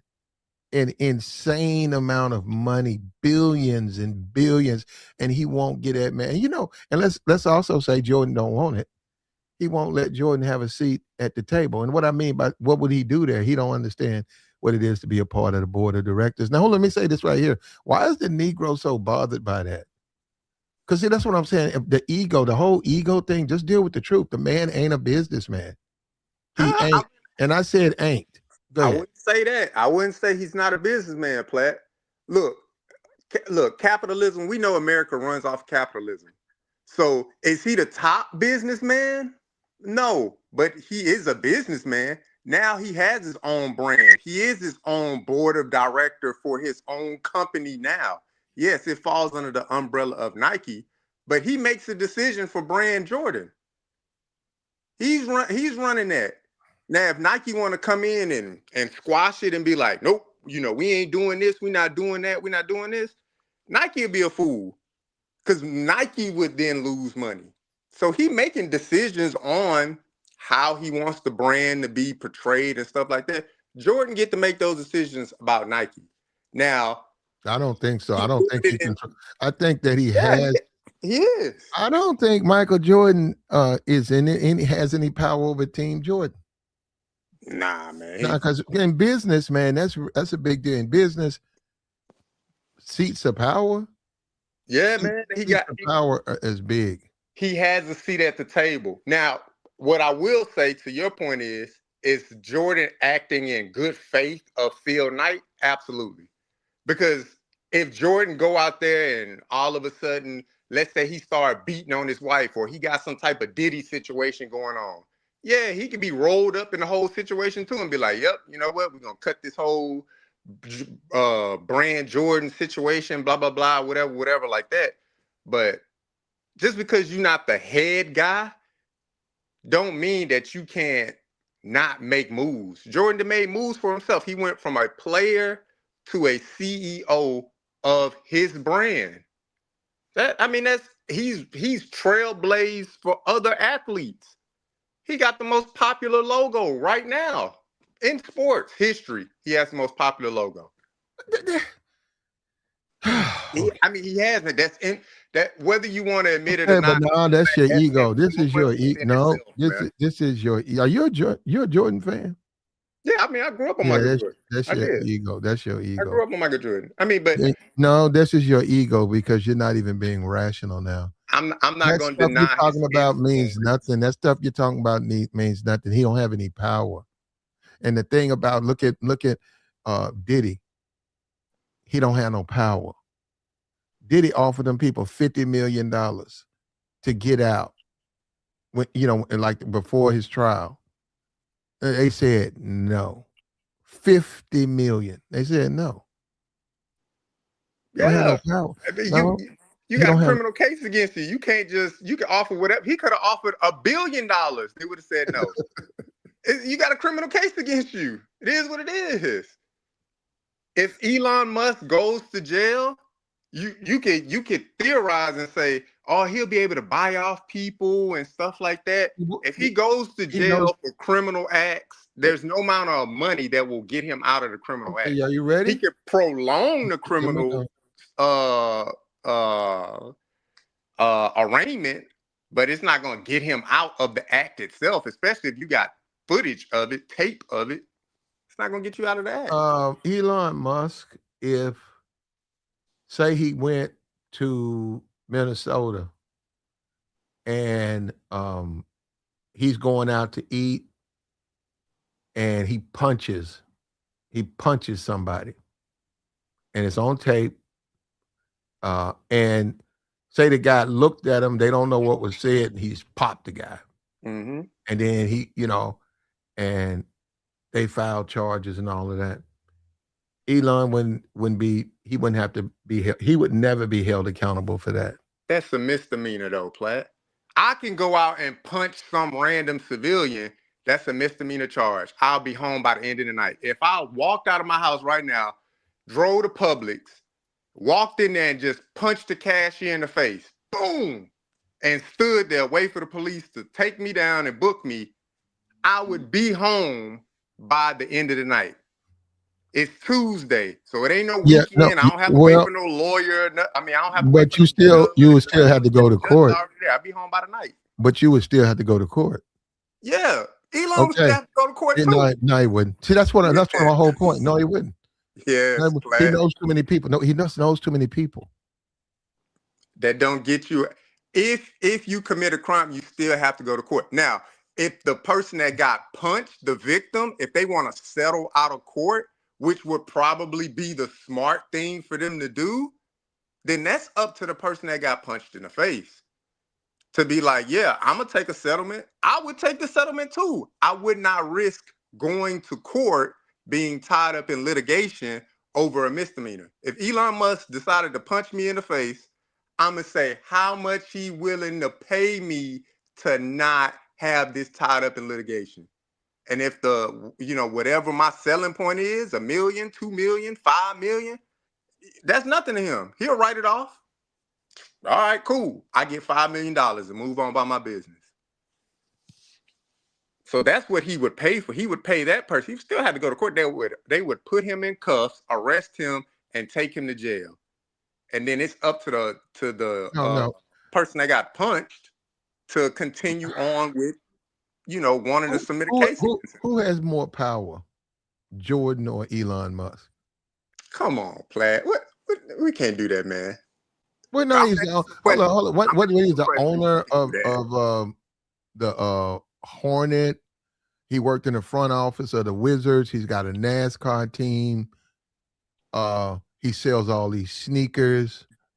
Who has more power, Elon Musk or Michael Jordan? I'm gonna answer your question, but that's crazy comparison. But I'm gonna answer your question. Elon Musk. Now, Okay, well there you go. Hey, hold some on. would say Elon Musk got more power than the president of the United States. He's the president, and people are saying Elon Musk got more power than Donald Trump. We You think talked about this, Platt. hold on. Oh no, you think so? I know so. No, he What did does. his son? He does. What did Elon Musk's son tell Trump in that Oval Office? Yeah, What did but he tell him? he doesn't Talk have about more it, Platt. power. He doesn't have more power than Trump. Oh yeah, he does, man. He does. No, he doesn't. He does. Hold up for a minute. This dude. Let me see. What's up, bro? Hey man, what's going on, man? What's up? What happened last night? You tried to come up here? Bro, cause the thing wasn't working, bro.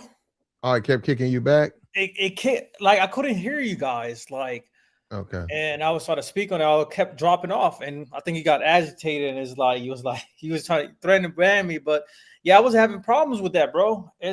I just don't understand, man, because I just want to interject on the topic, but today you're talking about a whole different topic in terms of this whole Jordan thing. But Jordan had an opportunity to buy Nike shares back in the I think 90s or 80s.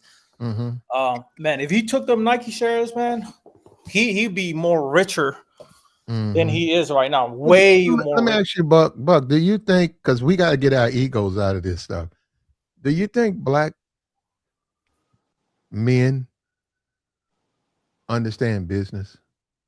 No, hold on. Before you answer, I'm talking about these guys, they whining about contracts. They sign these contracts. Who's that? Megan Thee Stallion is whining about her contract. You got niggas on the internet Wow, whining Platt. about their contract, right? Do you think, I'm saying in general, do you think black people understand business? I mean, it comes from environment and the environment you're raised on. Like if you're raised in the hood and it's like, and you become a sports athlete, you go 0 to 100 real quick, right? And you never took any college classes on finances and all that. So it's like you're not gonna know how to handle money, right? Where compared to like other folks, they kind of came from a upper middle class background, and when they become millionaires and billionaires, they already had that knowledge prior. You see what I'm saying? Like, correct me if I'm wrong, but Jordan came from a lower class or up middle class background, so he didn't have that kind of Yeah, knowledge. it was middle class. Yeah, He was more middle class. Okay, so I would say it's more dependent on the environment you came from. So like if you come from an environment where they're not, I mean, in schools right now, they're not even teaching you financial independence.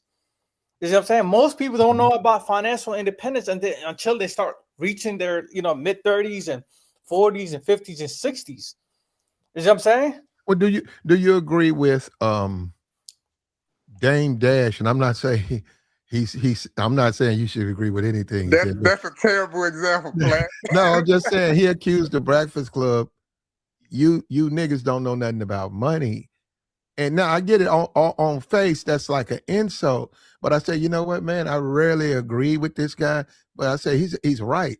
I say they don't realize how money operates. They think money's just there to be spent. You got it. I'm gonna go buy me a chain with it. And it's so much more you can do with money. Now I don't know if he was practicing what he was preaching, but he was actually right. In theory, yes. His words were right, but his actions didn't align with his words. Dame Dash thought he was always the smartest person in the room, and obviously he was not. He was not, because if you were the smartest person in the room all the time, you wouldn't be broke now. So Dame Dash went into those rooms with executives from companies that he's trying to borrow capital money from. He's trying to borrow money from a company to uplift his brand. You think you're going to go in there and talk to people that you're trying to get money from however you want to? That's a one-trick pony. You can do that when your namesake is hot. Your namesake ain't hot no more. It means nothing. Well, Nobody I'll want to follow take a you, but meeting with Dame Dash. yeah, okay, and I agree with you on that, but we really weren't trying to. Well, I'm saying he said it. I'm not saying that, he's living what he's saying, but do you think the Breakfast Club, when you look at them people, do you think they understand money? Yeah, I think they understand money. Oh, come on, man, you joking? Yeah, I mean, my question to you, Platt, would be, what's the level of understanding of money? Like, I get it. We want everybody to be the top dog, but everybody's not the top dog. So where do you fit in? Jess Hilarious knows what to do with money. Yeah. She knows about investments. I mean, I don't know her personally, but I would probably say she does have some level of understanding when it comes to investment. Investments span a lot of She things. knows about real estate. Probably to a certain degree. And if you don't know, I'm not saying you need to know the whole book of it, but that's when you hire someone that's smarter than you in that to say, you know what? I don't know all of this. I want to learn it. Now, if you just throwing your money into the situation like, look, just take care of it for me, I don't want to know about it, then that's dumb on you. But if you want to put your money in real estate and then you're having somebody manage your real estate, then you need to have an understanding of that too. So you can account for where your money is going. They don't know anything about money. I mean, look, they only know that's money. I want to buy me a gold chain. I want to buy me a car. That's all they know. They don't know anything about money. They don't know about investing. They don't know how to borrow against the investment. They don't know about equity. They don't know how to any of that. Yeah. They don't know, man. And they don't. And it's like we get caught up in our ego. And I'm saying as a collective, as Black people, we don't want to hear that because we don't like hearing that. Well, why don't they learn about money? Why don't Jordan get his own business? Why doesn't Mr. Tenderism file his copyright? But it's almost like we want to take care of these grown-ass people like they're kids. Tenderism is a grown-ass man. If he want to be manipulated and used, that's his fault. The people back in the day didn't have a choice. Tenderism has a choice. He don't need to be hugging that dude. Wait a minute, man, this business. Tenderism like what, 70-something years old? Come on, Platt. He don't need to be hugging all on that man.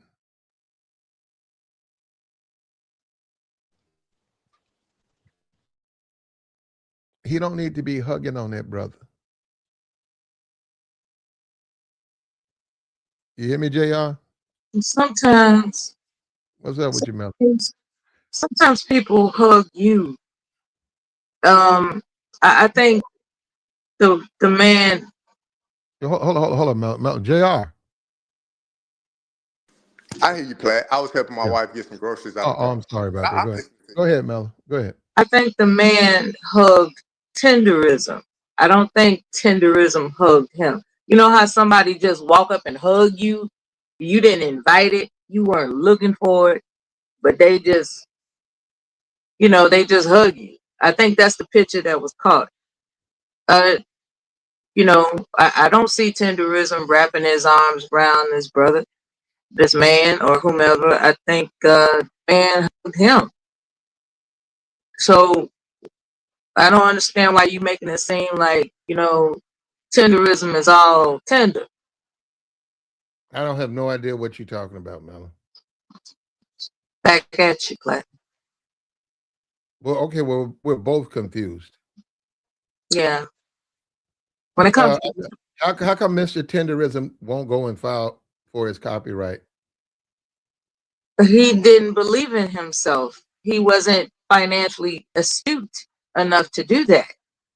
When somebody believes in themselves, they study up on what reinforces what it is to believe in themselves. apparently he didn't believe enough in himself to study what it takes to advance what he has, which is financial literacy, protecting his brand. Like, if he thought he just made something up, but he didn't actually look at how it's something that can go on into infamy. It can go on and on and on. You know, some people just don't believe in themselves. Like, Well, they'll draw a piece of artwork and they won't protect it. But next thing you know, somebody's got prints and copies and they're selling, but they're not giving the original artist claim on it. So a lot of people need to believe enough in themselves to protect their intellectual property. You have to do that. I got you, man. I Does got you. that make sense? Yeah. Cool. What's up with you, K-Rex? What's up with y'all? How What's y'all up? doing? Play. I agree. When you talk about the dude and the whole tenderism thing, I don't think it's what you like. Okay, when it comes to like the copyright thing, I agree with you. I definitely agree with that part. But I don't think he shouldn't be able to contact with white people. Like, I don't. It's not that deep. You Play. shouldn't do what? Like, make contact with white people. Like how you say he was hugging them, or the dude was hugging them. Oh, okay. Well, I But mean, he can hug who he wants. I was just saying, it's business out here, and too many times the Negro don't understand. It's the same thing with these rappers. You see these rappers, they'll sign a 3-year deal, yep. and then they'll start whining about their contract. And even I had to go back to my man Prince. You know, why these guys be whining about don't sign the contract? Yeah, they be signing them 360 deals, and then they get Mm-hmm. back, and then them niggas be all fucked over. Well, excuse my language, but yeah, they come back and they start complaining. But you gotta read. It's important. Like, that's why I said earlier in the stream play, it's important to read. Like, being simple stuff like that. You reading books, having knowledge about certain things is important. That's why you brought up like the song of the South earlier. I started laughing because I was like, damn, I need you took it back. You took it back. Like, niggas don't even know about that shit, Plat. Niggas don't even know about that. You ask a nigga now, they be like, song of the South, what's that? You know, another thing that you all brought up, which is good, a good teachable moment, is give it a day. Take that contract,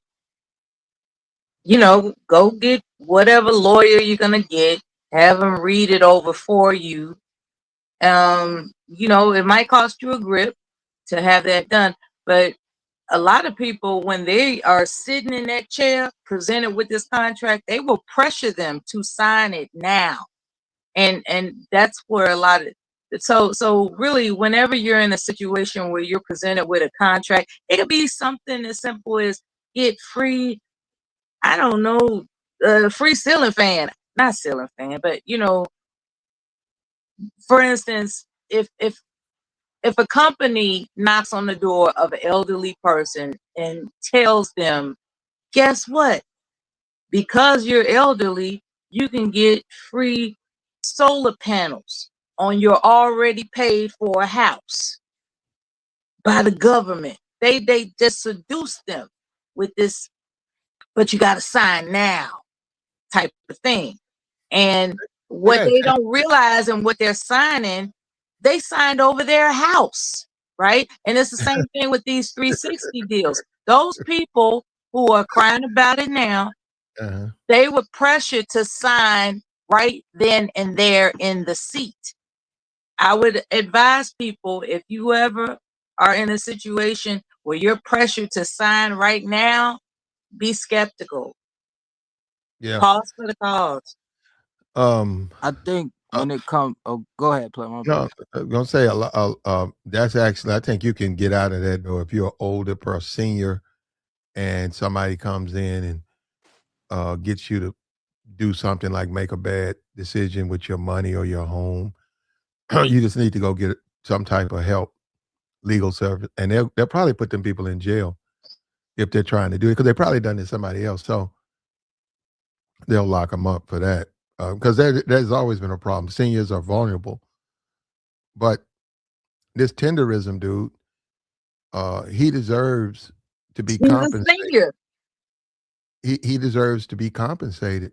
But if the internet says he does, and the internet says we'll support you, and the internet says we thought you owned it, and the internet says the only reason we coming down there is for you, but he doesn't get his own place. He doesn't put the paperwork in to get a copyright.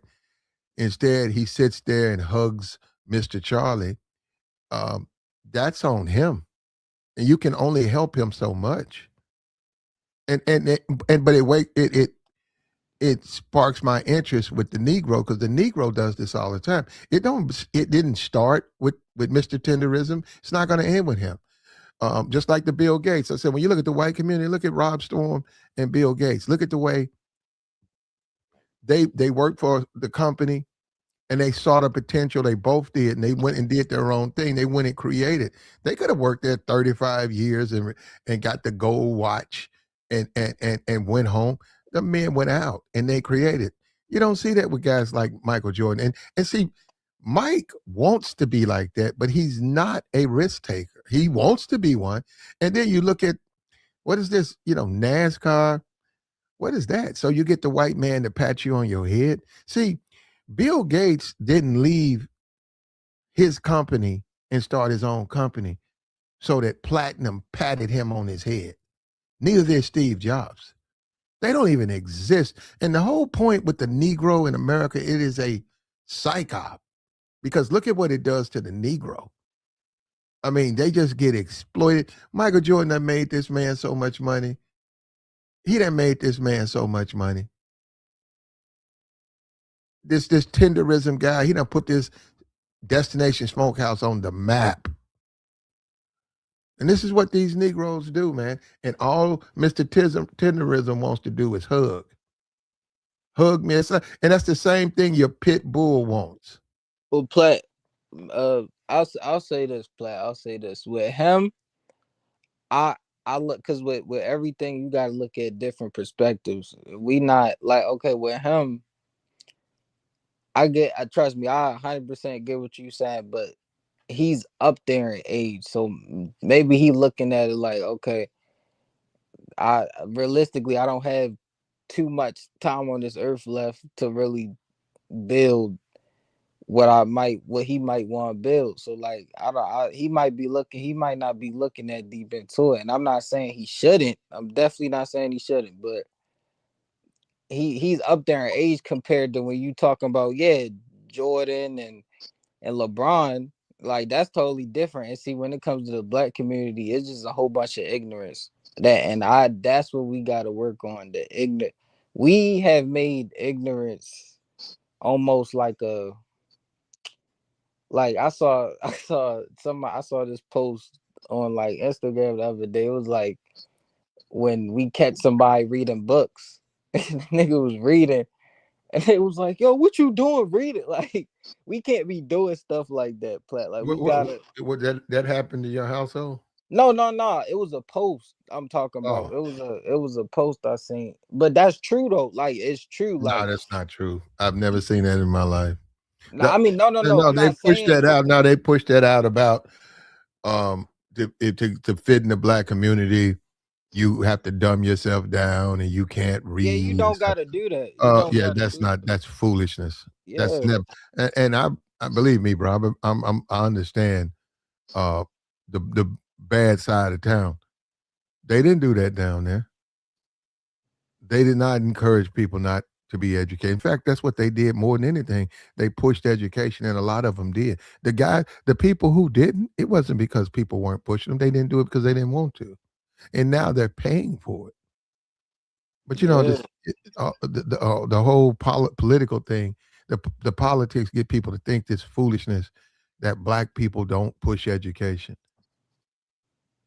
And right now, during this period of time in America, they don't even care about education. Yeah.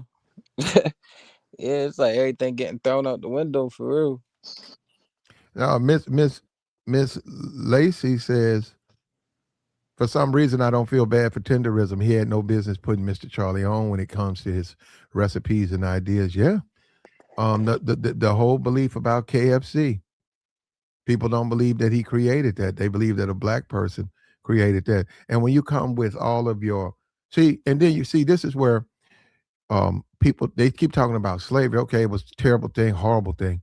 But after that, blacks had to exist here as slaves, and then blacks you had the Civil War, and then you had which was not to free the slaves. You had the Civil War, and it wasn't to free them, but you had the Civil War. What was it? What was they doing? They had that war for something. What did they have a war for? Man, I had to go. I don't remember. I don't remember. And ooh, I just blanked right there, man. When I tried to remember what the Civil War was, I forgot what I was talking Wait, about.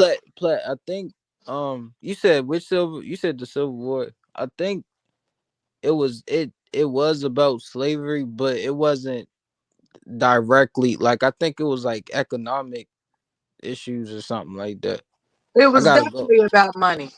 Yeah, I Definitely. was about to say it was more of an economic reason. It wasn't mainly like slavery. It was definitely a economic issue. But I would have to go back and really look back at all the details. But from what I Because they remember, were racist people in the North. yeah, no, what people don't know about the North, like the Midwest, like what people don't know about like up kind of like North and like Midwest, those are because people think of the South as just race. You got racism all in America. It is not just the South. Because a lot of people, and that's what I mean by ignorance. I've met people who generally think it's only like the South when it comes to racism.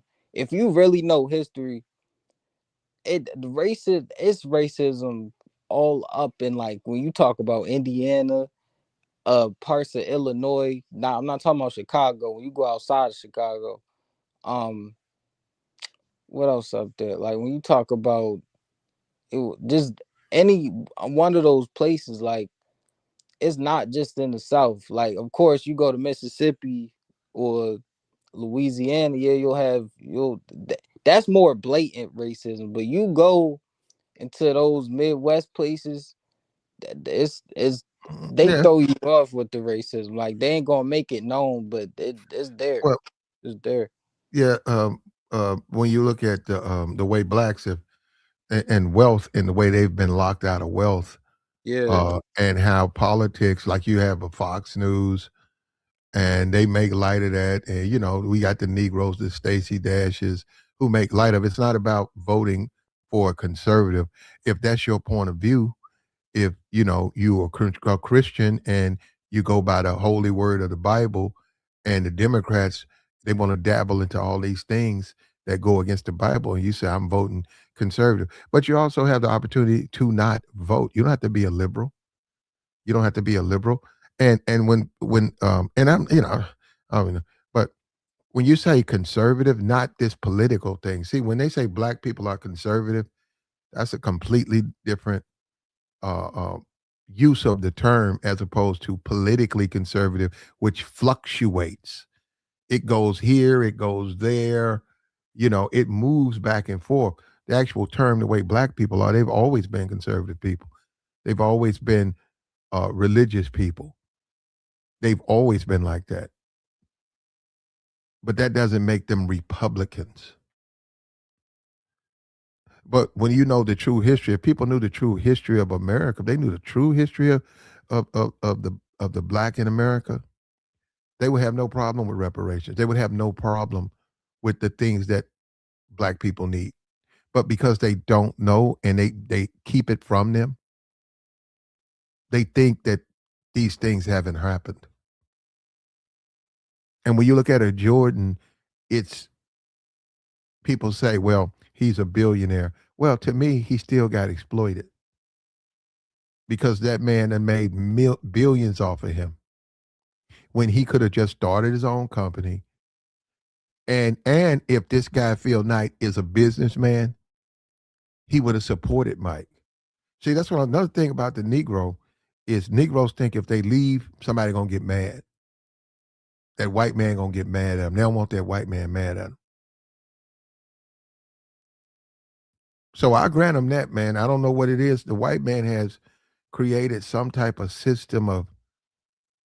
They've created some type of system where you get the white man's approval becomes uh,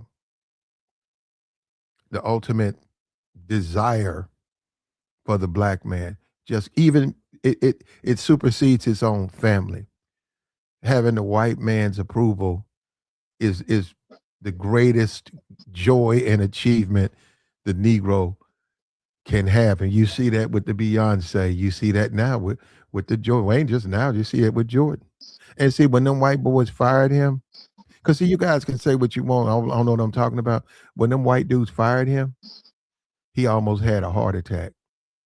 And he left in a Lambo. Now he was riding a Lambo with millions in the bank. Some white boys told him, we're gonna go in a different direction. He got in his feelings. Just think about that for a minute. Why would it matter? And you say, hey, Mike, people get fired every day. Mike, people get fired every day. I've seen people get arrested. I've seen people get fired and get arrested. You up here, and the man gave him $10 million. He said he didn't want to keep the money. This is weird, man. This is weird, man. You think about the sharecroppers and stuff who had to mortgage their entire lives. Say, I'm gonna be paying this man for the rest of my life. I got to go take this money up here to Mr. Charlie. Dad, you haven't paid that house off. You haven't paid that house. When I was a kid, you were paying Mr. Charlie. You still paying Mr. Yeah, I owes him. I owes him. I gotta pay him. You know, people find out your aunt when you was 4, 5, 6 years old, you was running around her house, playing in her backyard. You go out, graduate college, get married, you're 32, and you go see your aunt, and she's older now, and you remember the memories of that house, and you find out your aunt said, I got to pay, and you go and look at the paperwork because you're grown now, and it says she's been renting, and you look at your aunt and say, wait a minute, you don't own this house? No, I've been renting this house. So you've been paying every month, and you haven't nothing. You're gonna get no return on your invest. Yeah, and it's sad too. It saddens you, because a lot of us we just don't understand money. Nah, play you. I actually, that's a good that we probably got to do a whole stream just on like just housing and everything like that, because Yeah, why are you when it renting forever? when it come to housing, that is an important, especially like because a lot of people do not really understand that renting versus buying. Like, people do not understand the whole aspect of it, and people would rather just rent. But you can't, and see, that's when you start getting into real estate, and then you start talking about flipping houses, and you actually owning properties, and then you owning land. Niggas, the basic nigga ain't gonna think about that. It's a They whole different life. level of responsibility that Yeah, people haven't been introduced to. Exactly. All you gotta do that's is dip your toe in it. You'll be all right. You can swim eventually. Yeah, that's Exactly. that's what I'm talking about. Who is that? That's Mella. That's what I'm talking about, Mella. Like once you get an understanding of something, then you can dibble and dabble even further into it. So it's more She, so about what you know. You know, yeah, Mhm. the more you There's expand nothing your to mind, the more fear. you know, the more you can do. Yeah, there's nothing to fear about new responsibilities. Just dip your toe in it. You'll be able to swim in it eventually. exactly. mm. Well, Tenderism. He didn't file his copyright, and And thanks for the compliment, brother. I appreciate it. he's Yeah, you're probably welcome. wait, he's probably waiting for the white man to do right by him. And that's still going on right now, bro. You know the they don't work that way, man.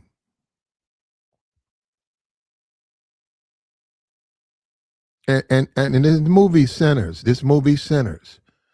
and I can go look. I I don't know. love that movie. Yeah, this movie Sinners, right? Oh my God, I love it. I don't know. I don't know exactly if Screen Actors Guild has happened. I don't. I know Oscars. I gotta go look it up. Might be in. It's what's. Oh yeah, this is damn. Well, no, it should be by February. I think it's around February. If that movie doesn't win an Oscar and it only wins a BET award, And will black people still respect the movie? Will Wait, it what still movie? just What like they movie plat? respected Malcolm X. Wait, Of what course movie they'll plat? respect it. the movie Sinners? Oh, Sinners. Sinners. What Just I'm like they saying, still respect Malcolm X, what which I'm didn't saying. win the awards that people anticipated. We still revere Malcolm X. Period. Uh, uh, I don't know about. Now I actually read the book, but the movie and that Spike. You know how Spike is. It's a movie. Eh, I mean, it was all right, man. I didn't see it was a Spike Lee film. I So mean, what I didn't see it was any more different than it was a Spike. It was a Spike Lee movie. the way that man embodied Yeah, Denzel. Malcolm X to the point where you believed he was Malcolm X, that was phenomenal. Okay, he did. He did. He did. He did. It was some good acting. But we'll see Just if like the white man. Sinners, the way We'll they're see. twins. We'll see if the white man puts his cosign on the movie Sinners, and if he Yeah, just does, like listen, those twins are Mella, portrayed Mella, so Mella, differently in Sinners. Mella. That's phenomenal. We'll see if he puts his cosign on the film. If he doesn't, will black people like it the same? I don't think they will. I think they need his cosign. That's the whole. He's got to win an Oscar. Or he's. I mean, it's got to go that way. It's this society. Boy, It's why Jordan is doing what he's doing. Jordan's got plenty of money, money he could spend. Yet Jordan's bouncing around. He's owning here. He wants to work here. Now he's got a NASCAR team. This that's is white. This is some kind of way convincing himself he's just as good as the white man. But the truth is, he's a basketball player. okay, Platinum. That's akin to Halle Berry winning the Oscar for Monsters Ball. I don't respect Monsters Ball as a movie. I don't necessarily find Mella, you went back to you're not. movies. Mella, you're not following what I'm talking. I'm talking about the white man's approval. I'm not talking about Monsters Ball, and I'm really not talking about Sinners. I'm saying You just why are these guys like Michael and just like Tenderism? Tenderism, he don't want to. Tenderism is like, man, this is my friend. I work for him. Um, I'm not here for a copyright. I'm not here to go and become a competitor. And I said, only really Negroes think like that. I know the thinking. That's how Negroes think. But you look at the Gates and you look at the Rob Storm. What if they thought like that? They would have never struck out on their own. They wouldn't have been able to create the things they created. And that's why. That's what I mean. These dudes ain't no entrepreneurs. These dudes are not no businessmen. there are powerful black businessmen in this world. Very powerful. So good live stream, Platinum. Yeah, man. Platt, I mean, what's going on today, Platt? Man, what's up? What am I doing? Why He you down probably in didn't Tinder? have breakfast. Yeah, man, you seem He grouchy, sound man. Why you hungry. down in Mella. Tenderism, man? Mella. Yeah, what are you doing, Mella? Go ahead. What you saying, bro? I say, why you so hard on this old man in Tenderism, man? I'm not hard on him. That's his life. If That's he wants TikTok. some ribs, No, that's TikTok. That's his life. But the crazy thing is, apparently the whole Tenderism thing, fall off the bone. Apparently, they slicing the rib and then they make you drop the bone and then it fall off the bone. So it ain't even like coming straight out the smoke pit and boom. They Mhm. slicing it to make it fall off the bone. And But well, there's all kind of stuff behind it. But to each his own, man. Look, the old man, he having his run, man. And just unfortunate for him at this age. I don't know how old the gentleman is, but he looks elder for sure.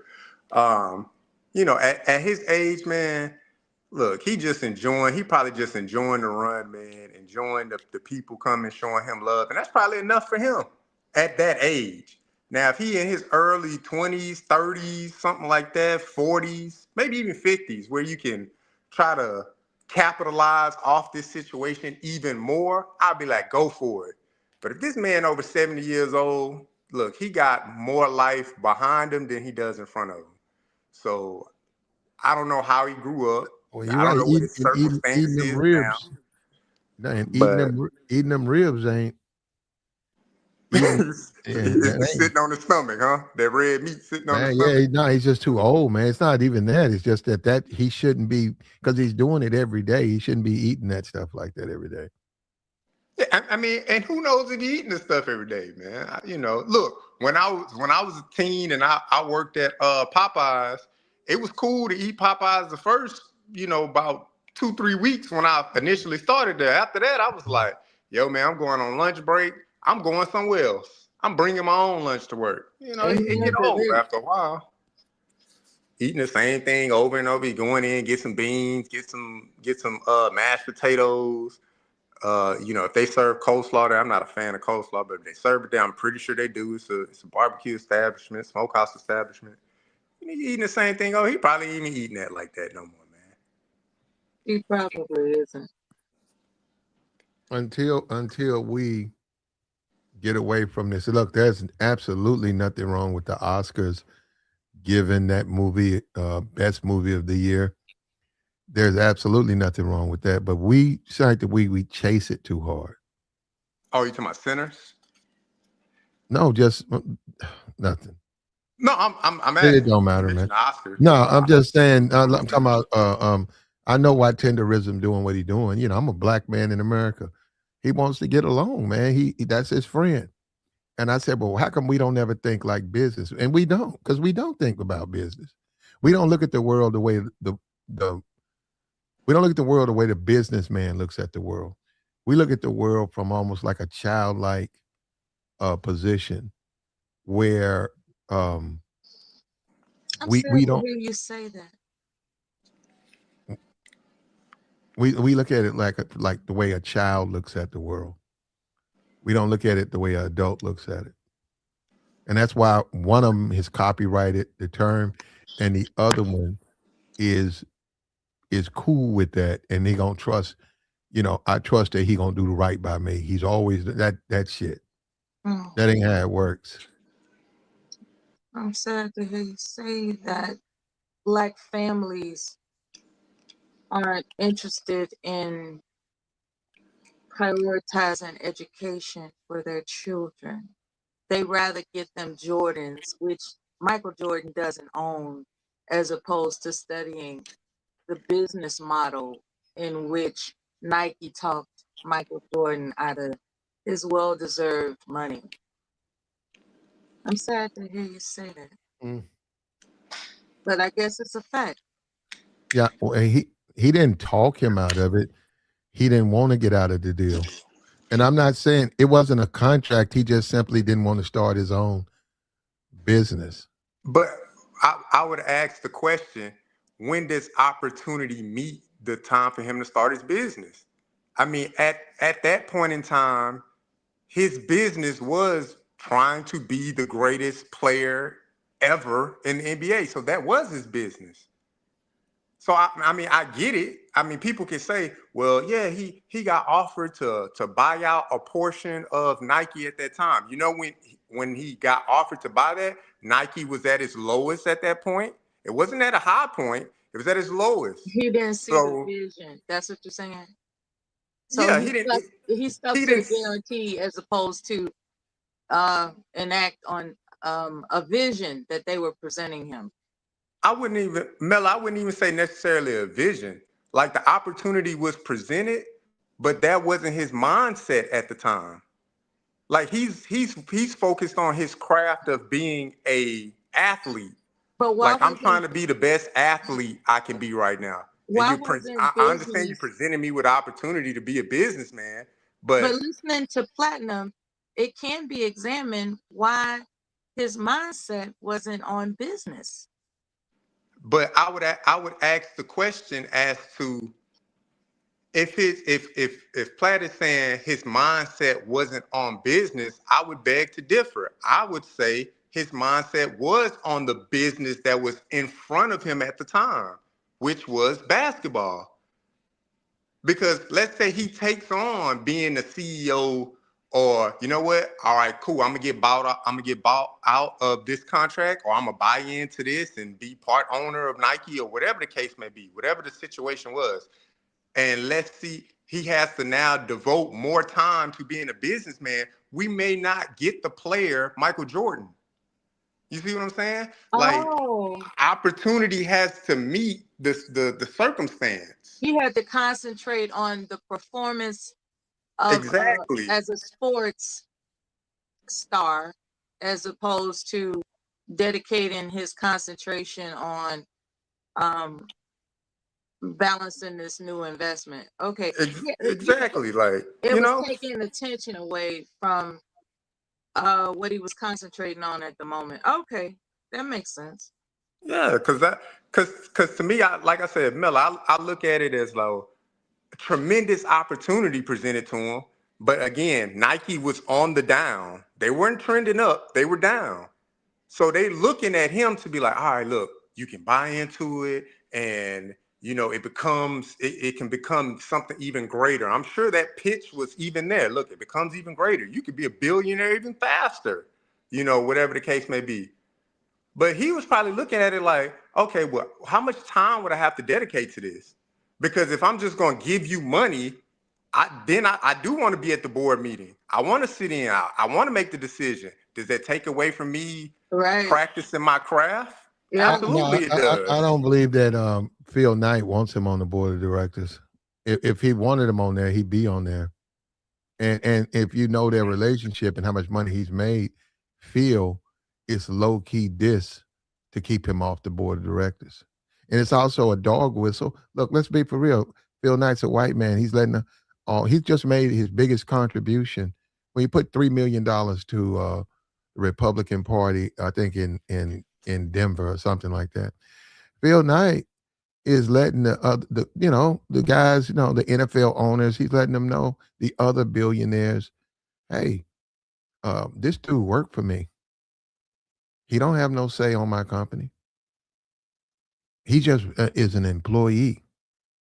And this to me, and I know the Negroes don't see. That's what I'm saying. Most of these Negroes, they don't even look at it. But I know they don't want to hear that. And I'm saying, if Michael Jordan is everything you say he is, why doesn't he start his own shit? Or why didn't he?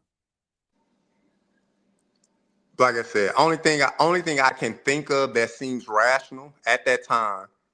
How can you start your own business when you're dedicated to one thing at that particular time in your life? His dedication was to basketball. He wasn't dedicated to being a businessman. He was dedicated to being a basketball player. I can't win championships and be in this boardroom. Something has to give. So he decided to go with No, what was presumably his first love, the game of basketball. I'm going to go with no. basketball first. That you're saying that, I know you're assuming, right? Making an assumption that he said that, but no. Um, he could have had a business. But look, Michael Jordan can do whatever the hell he wants to do. I just said the Negro to me don't understand business. That's my whole thing. Because I'm saying that ain't how business works. You got people, man. You got people. You got businessmen out here. They'll sue you for $2. They'll sue you over a $2 debt, and they'll spend 20,000 doing it because it's business. And I'm saying they don't look at it like that. Jordan don't, and these guys really don't want to do no paperwork. And that could be some of it too. But Platt, that takes time, man. Let's say Jordan did sign the deal. What if he got jerked out of the deal later? Like all of that stuff happens, man. Like the dude that created Facebook. He created it with a friend. And then he jerked the friend out of the thing. Because you know what? The friend was like, well, you're the one that's the programmer and stuff like that. I'm more so just the communications person. But you know the code, you know the program. And then guess what? The guy that knew the code jerked him out at the end. Now the guy doubled back and got money off of it. But he ain't as rich as the owner of Facebook now. So I mean, it's like I said, it's a catch-22, man. I understand what you're saying. Like, sure, did Jordan have the business mindset to be like, oh yeah, this could really take off? It could. It did. But guess what? His focus was, man, I'm just trying to be the best athlete. That's all I'm trying to be right now. Let me be the best athlete, and all the rest of the stuff will take care of itself later. And it did. It worked out for him. It don't always work out for everybody. What about when he got LeBron James like that? What about when he got fired? Who got fired? The Washington Wizards. He didn't get fired from the Washington Wizards. Yes, he did. He got fired. No, he sold his stake in the Washington Wizards. He sold it. Okay, hold on, because now here we go. Here we go. He sold his stake. The Wizards. He got fired. He sold it. Why?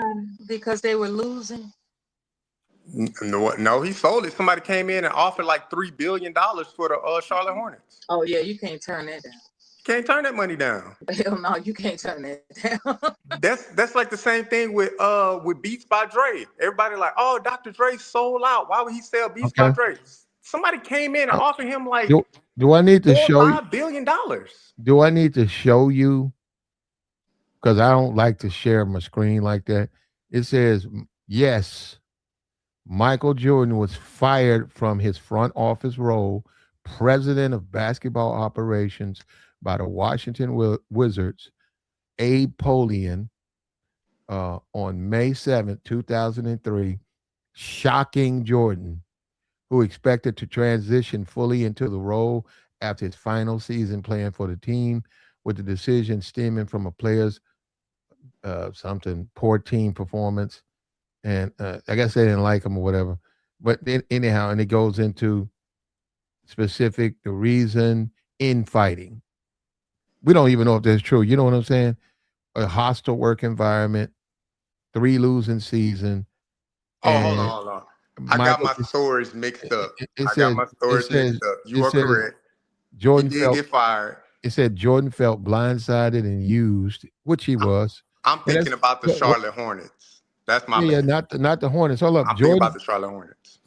Jordan felt blindsided and used, which he was. And guess what, Jordan? It's called business. It is what it is. It's called business. He felt, see, that's what I'm saying. This is what a Negro does, right? He felt blindsided and used. See, where's that coming from? All right, Platt. So you're right. He got fired. Okay. Did that not give him another opportunity to then be a majority owner of the Charlotte Hornets? He don't get that opportunity if he the president of basketball operations with the Wizards. One door closes, another door opens. Well, that ain't the way he acts, though. Is. But that's not. He said Jordan felt blindsided and used as he believed he was helping the franchise and expected to move into the executive role full time. That's what they said. According to New York Times, Jordan felt blindsided and used as he believed he was helping the franchise. That is Mr. Tenderism right now. This right here is the same way Tenderism is looking at the world. the same way. And that's once again, that is the Negro. That's how the Negro sees business. They don't see business as what it is. They see it as some type of gentleman's agreement. You know, What it's about not, man. It's Jay-Z? business. But Platt, that's business though. What about Jay-Z, Platinum? He Is he a said businessman? the meeting was tense. Jordan reportedly angrily stormed out of the meeting after his services were no longer needed. That's business. What about Jay-Z? I don't know anything about Jay-Z. Oh, okay. That's what I'm saying. To me, at the end of the day, Platt is business. That door closed, another chapter opened up for him. When did he become the majority owner of the Charlotte Hornets? He also soon after. A few years after he became the majority owner of the Charlotte Hornets. JR, he talked about the Hornets. JR, he left a $10 million thank you, or the guy handed him $10 million for his time. Like, obviously the man got to pay him, right? He's got to pay him. Yeah. But in addition, he said, here's $10 million, because that was reported. Jordan got pissed off, stormed out, left the money on the desk. That's cool. One door closed. The question I'm asking you, Platt, did another door open? Do you think Jordan did? I mean, obviously he learned from that situation. Well, I can't just rely on a good handshake. I can't just rely on somebody doing the right thing. Let me go own a team. Let me be a majority owner of a team. And so that was his next move. Well, he wasn't that good owning the team either, though. He owned it to the point where they paid $3 billion for it and paid him for it. He bought that team from the what you call, didn't it? The Johnson guy from the BET guy, right? I believe so. I would have to do research on it. Okay, he sold the team, man. All right, he got him some money. What does that mean? That don't mean he's not an exec, man. He let me ask you this. Let me ask you this. Why does the Negro want Jordan to be an exec? Was he not an exec for the Hornets? I mean, you the majority owner. I'm pretty sure you're an exec up in that joint. They didn't win. They didn't win. I mean, winning is relative if you're making money. He was making money. I'm just saying. Man. Okay, he made him some money. You're right. I'm just saying, man. You're right, man. Make you some money, Negro. Just make you some money, Negro, and be like. I mean, so so Platt, you want him to win and make the money? I mean, you can't do it all. Sometimes you can't do it all, man. Everybody else do it. Shit. You follow football? When the last time the Cleveland Browns won anything? They making hand over fist money. They like the 8th richest franchise in the NFL. They ain't won nothing. Come on, Platt. Let's be for real, man. Yeah, but they just wait a minute. They just fired the coach. That's good. That don't mean they gonna win. No, they fired the execs. They get them guys out of there. They changed the team. They trade guys, all of that, and they're making money. But there's changes made. Jordan don't understand. You know what? Let me get up off Jordan, because I'm just saying, hard for me. No, it's hard for me. His moves, man. No, man. Look, man. Jordan is a dude who wants so much to be a businessman. And that's fine. That's fine. Okay, my thing was with Sinners. If Sinners don't win an Oscar, how come Negroes can't be happy with a BET Awards? But see, you know it, I know it, we won't be. We'll only be happy if the white man says it's okay. Well, the BET Awards are not even a thing now. They canceled it. I think they got rid of the hip hop thing, right? They got rid of the main one. Did they get rid of the main one? I thought they kept the main one. Let me check. Yeah, this sentiment where black folks aren't happy unless white people approve of them that's crazy to me. But it's there. Is it subconscious?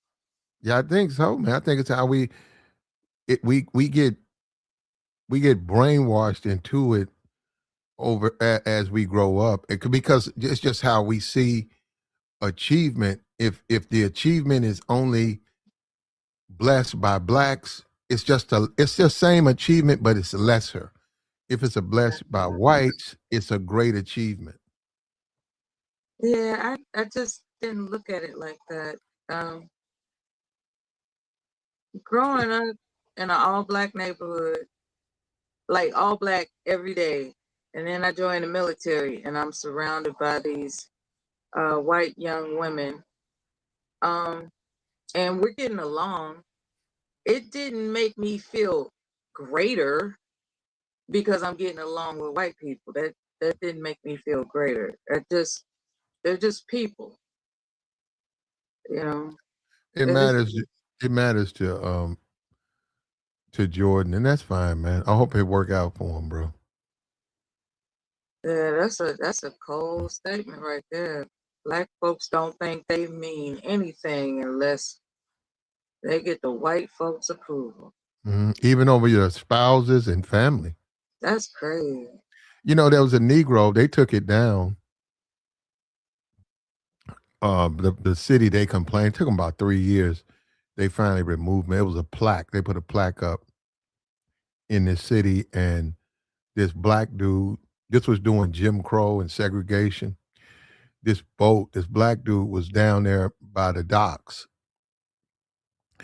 and this boat uh, turned over, and it was full of like 15 people, and they were like novice, and they called themselves going out for a boat ride, and too many of them got in there, so a couple of waves hit it, and the boat tipped over, and a lot of people couldn't swim. So this Negro, he saw it. He happened to be down there. He saw it, and they don't know who he was. He jumped in the river and started swimming out there, and he rescued one.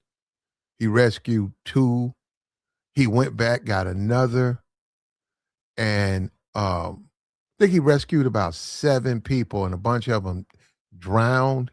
And in the process, he drowned. And he could not, technically, legally, he couldn't even get in the boat with them. He couldn't even get in that same boat because he was black. And they put a plaque up, and they put a worthy Negro on like a tree by where it happened, because he jumped in there and saved a bunch of white folks. And I said, ain't that something, man? You give your whole life up to get that pat on the head. I was like, why would I be jumping in a river if I can't? I ain't even supposed to be in. I can't even get in the boat. But it's that brainwashing that the Negro has. He's just brainwashed. Man, And and that's a and, sad story for sure. and if he would have saw a bunch of black folks, the boat tipped over, he wouldn't have jumped in. Yep, come on, Platt. Don't do that. You don't know. Jr., why do you that's a do this all the gross time? that's Why a do you, gross Jr., you do this all statement the to make, time, Jr. Platt. Jr. Platt, that's a gross statement to make. Come on, don't No, do it's that, Platt. not. That's gross. Platt, don't do that, man. Why do you But you are do this, correct. Jr.? Yes. BET does still hold the main award show. You are correct. Jr. This is what I'm saying, Jr. You don't want to believe this.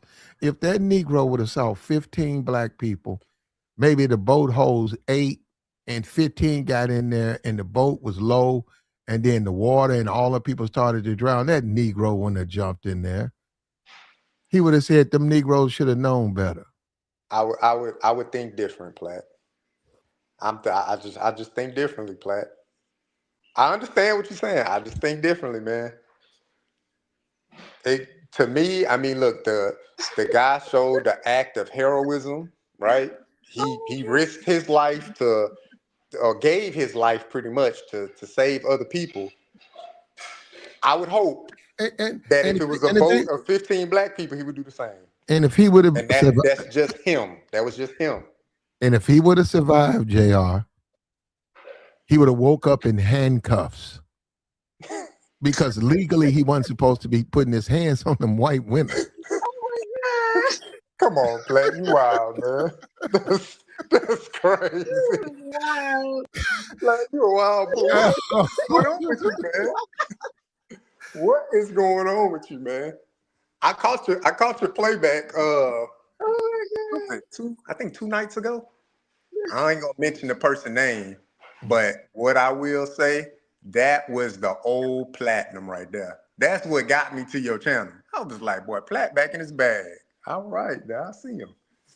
You know what I'm talking about, but you was in your bag, man. Oh, Anton. I really don't talk about people over here, but that was a disaster. Yeah, With you him. you was in your bag, man. I went back and I listened to the whole playback. So whatever your watch time is, for YouTube and stuff like that, and you got that full watch time for me. I was running errands, had my earbud in. I was like, this Plat going in. I was like, okay, No, Plat. it was fun. It was fun to do that. He did that. Just he was clowning. I mean, but I mean, and why he's doing it. And Corey, matter of fact, Corey comes on today, I think, and we'll see what I doubt even. I don't even think he's gonna bring it up. I think he done moved on. Yeah, Yeah.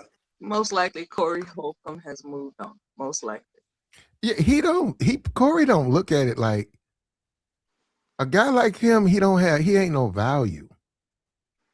Hey, Red Talk, we haven't seen Red Talk in a year. How you doing? Okay, a guy like Corey punking out a guy like Anton, that ain't something. He's not the type of guy you even bring that up. Because it's like, man, you punked out Anton. People gonna be like, man, that dude a bitch. So it ain't even no victory for Corey to do it to him. Because it's almost like Corey going too far with him. It's like you hit somebody you slap him or you punch him. So it's like you got to take it easy on this guy.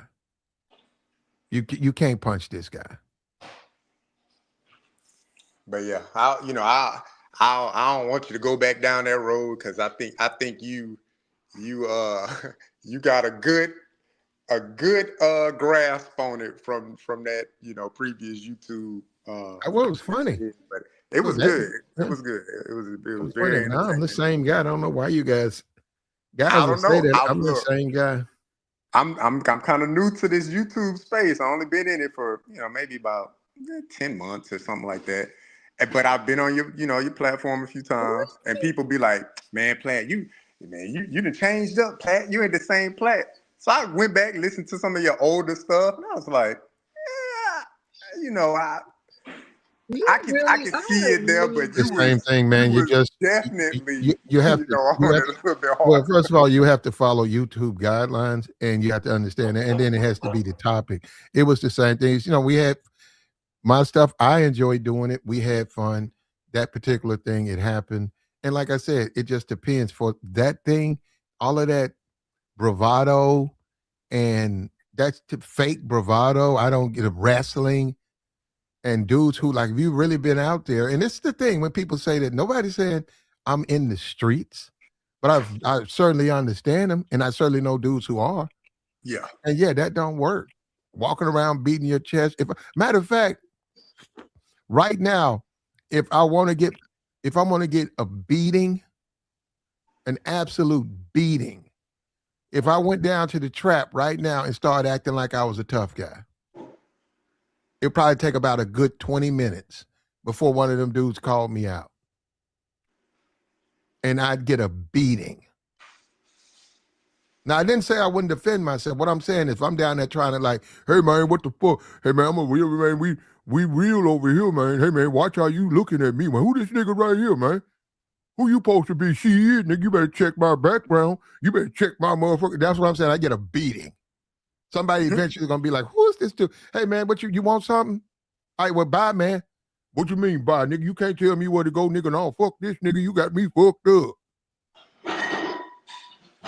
That what people look at that as that's a fool. That's a fool. And that's what Anton looked like, an absolute fool. That man wasn't afraid of him.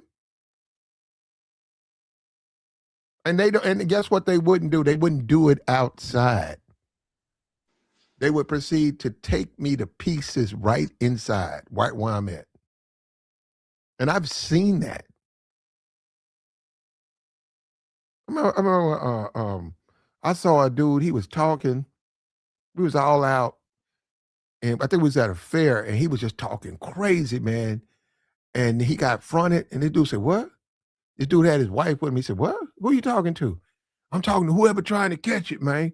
Cause I'm this and I'm that." And then that dude looked behind him because he swore it was people all around. He looked behind him. He saw everybody had backed up. Everybody backed up about a good 5 feet from him. And I said, that dude hadn't even realized. I said, man, because he was like, "You better be glad these people behind me." And that dude said, "Ain't nobody behind you." And he looked around. He didn't realize that. It was like, "Nah, man, go ahead and fight." And of course, he got waxed. So that don't fly, man. You know, I mean, like you defend yourself, but you don't walk around trying to be no tough guy, man. That's if you're not a tough guy, why do that? It's crazy.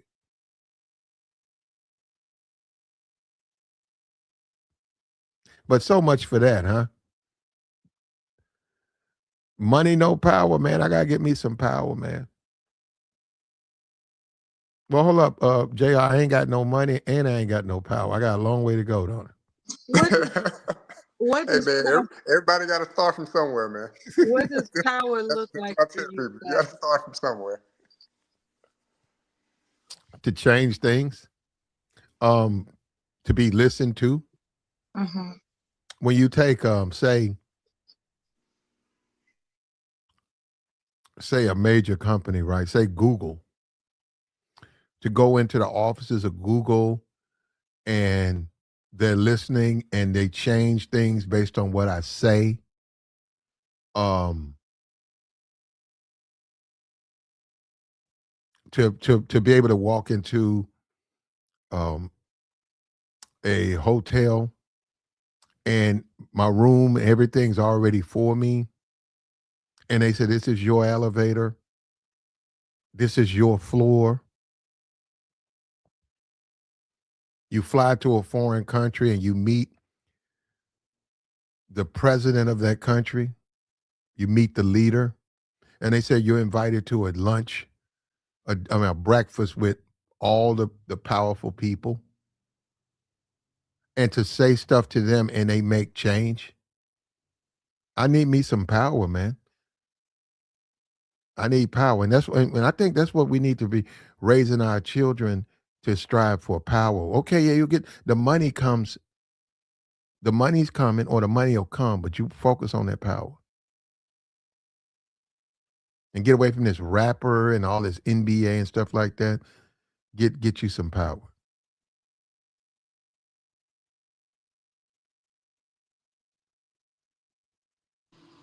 Yeah, I think that'd be a thing that you're just kind of like running a circle, man, like a dog chasing its tail. As Or far as you think you talking about trying to get that? yeah, Well, then that can be like the slave croppers, right?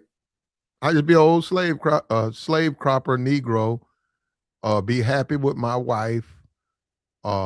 My wife is all blistered, her fingers all torn, she's all scarred up, and weathered, and my kids, the clothes are tattered, and they had to drop out of school in the 7th grade to come and work. And we can go out and work, and no matter what the harvest does, it's still gonna never be enough to pay off the whole loan. And get me an old banjo, and just sit there and pop my banjo on a Saturday and have the kids dance, and my wife tries to dance, and that's my idea of life. that's That, your idea of life right now, man. That's crazy. A banjo with a no, I'm pop saying be still. like that. That's obviously that's not. I'm just saying be that way. Oh, I'm It's, glad. I was it's, about to say, man, what it's an the hell? extreme thought. Um, I forgot my thought real quick. Um, That was wild, huh, Mella? He yeah, said the banjo that with the took prop me back. still. Like what the? Because that's opposite of power. That's what he's left with. Is what he's saying. It's like if I'm not interested in power, then this would be my scenario. And that's a pretty sad scenario, of course. Oh, I don't know. When I think of power, it's not necessarily about meeting dignitaries all over the world and being able to affect, being invited to affect change in others. That's not necessarily my idea of power. And then there's the wealth aspect, which absolutely has an aspect of power. I don't know. If I had a choice between wealth and influence, I'm choosing wealth, because wealth produces its own influence. If that makes sense. I mean, I like there are broke people that are influencing others, right? Hell, we find them on YouTube all the time. Yep, that's true. But are they sharecroppers With a banjo? It's like so. I'm trying to understand this whole. I think I put a definition of it in the back chat. What power is, described as, and if I am allowed, I don't know if I am. Yeah. We don't do the. You had put a link in there. Yeah, you got to be careful with. You got to be careful with links. Oh no, it's just a definition of what power is: the capacity or ability to direct or influence the behavior of others or the course of events. So I'm picking up a lot of ors in this definition. It's like nothing's absolute, huh? Yeah, it's not absolute. How Platt do it? Is that what you do, Platt? That's what I was picking up from the definition. That's what I was picking up from the definition. It's a lot of ors in there. So when it comes to power, it would appear, based on the definition, there are no absolutes in it. You determine for yourself what power is, which is why I asked you, what does power look like for you? You explained it. I respect it, and that's so that's good for me. You describe what power looks like for you, and it's important to be able to, it's important to have that self-awareness. A lot of people, Mel, they I got compare themselves to others when they're not looking at it for themselves. The chat says, "What is a broke person?" Platt asks a girl that a person under $1 million is broke. Ain't that something? Well, I'll tell you this: when you get a couple of them girls, you will experience being broke. They gonna pick you clean. Yeah, I mean, look, I think it's all relative. I mean, the question I would ask you, They Platt, gonna pick poor Robin clean. Pick poor Robin clean. That's what them girls gonna do.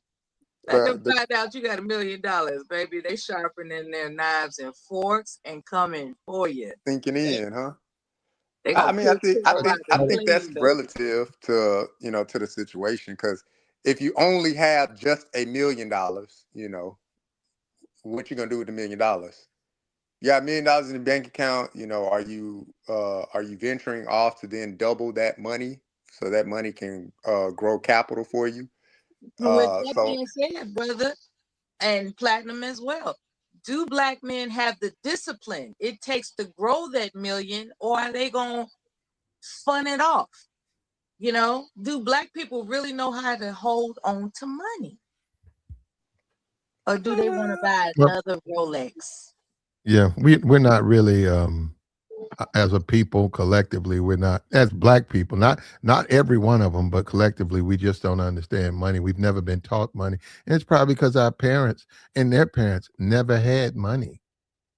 So when you don't have it, how you going to understand it?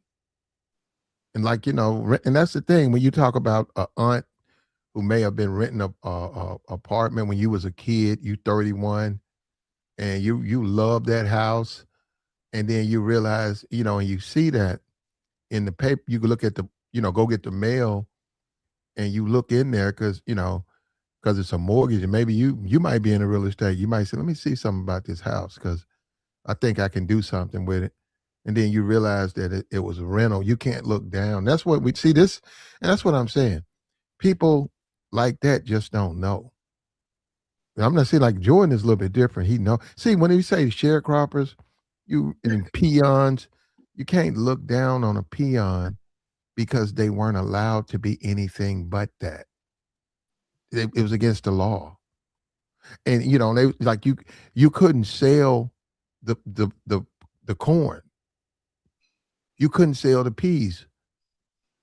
They did that on purpose, so it kept you being beat. You kept getting exploited no matter what. But in this day and age, we've sort of moved out from under it.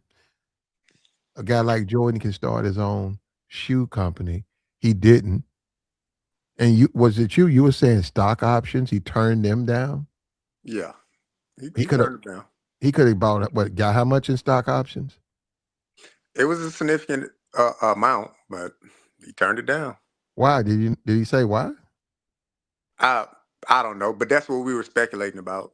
Oh, Was he just more concerned about being an athlete and not the businessman? So, you know, well, we'll never know. that's where we at, man. Tell That's it. where we at. But And yeah, That's a good point. I was thinking about emotional exhaustion. Sometimes it's exhausting to be Black. I'm amen to referring that. to this country. Um, to wake up every day knowing that your skin matters in the negative in this country, that's exhausting, emotionally exhausting. Um, I think there ought to be, if a revolution in anything, it ought to be believing in oneself. Just believe in yourself. A lot of people hold themselves back from envisioning something that will prosper them because they don't believe in themselves. This tenderism guy, he perhaps didn't even conceive that it mattered to copyright it. He just thought he was doing something that he loves. I'm doing it for the love. I'm doing it for the love. He didn't envision, well, maybe I should think about this as business. This is something I can own. I can own this term. I could keep this going. Maybe he was just enchanted with the idea that it's popular as opposed to mhm. understanding this is an opportunity to own and advance what I've started. And He that's he what I just see it needed to as, believe Mella. in himself. I can't. I'm not gonna say he didn't believe in himself, but I mean, you only know what you know, right?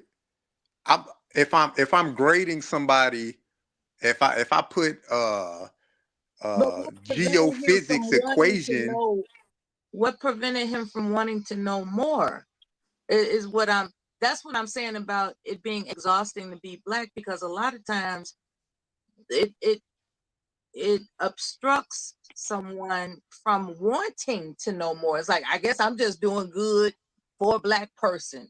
For a Black person, I'm I doing got you. good, as opposed to just, you know, understanding that there are advancements to be had and that inspires you to study further. Some people I just got don't you. choose to study further. They think they're doing good where they're at for being Black.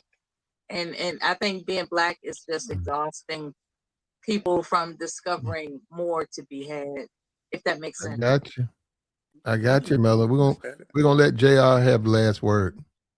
Yeah, I would just say, look, the obvious reasonings, in my opinion, towards it is his age, the environment he grew up in, the time frame which he grew up in. Like, he's obviously an older gentleman, the tenderism man, he's a elder, so I don't blame him from not understanding the full capacity of this word and the power that social media and influence has had on this one particular word. Uh, you know, if I'm looking at a guy like, It's going to be put in the dictionary, for goodness sakes. yeah, if I'm looking at a guy like somebody like now, like a Keith Lee, somebody like that, if Keith Lee would have put this word in the forefront and then not had the capacity to then go forth and capitalize on this word itself or this phrase itself, then I'll be like, yeah, man, like I would be in agreement with everything that Platt said. Like he's not thinking outside the box, you're not thinking about being, more than what you could be or seeing the vision further on, like how you said, Mella. But for this gentleman, I think about the time frame where when he grew up, maybe the environment where he grew up. All of those things play a factor, and maybe his life, his eyes were just not exposed to enough. But now people are exposed to enough He didn't to have any younger understand. family members to clue him in. I, you know, that remains to be seen. I haven't seen a family member come out and speak on his behalf yet, Yeah. but that remains to be seen. But if it were to happen present day, with somebody of the age that's in this, social media influence sphere, Plat, and they did not go about getting it, Mhm. trademark and thing like that, then I'll be with you 100%. Be like, yeah, I don't know what they were thinking. That's just poor business. That's poor Mhm. lack. Mhm. That's lack of knowledge all around. But for this gentleman, like, I can't fault him for what he does not know. Okay. Okay, and we're gonna leave it there. We gotta figure it out. That's what we try to do, man. We try. Thanks for having me. Okay. All Yeah, right. that was good shit, Black man. All We'll be right. back on later. I salute to you, man. All Peace right, brother. out. All right. I might come back later on. So be All on the right. lookout. All right.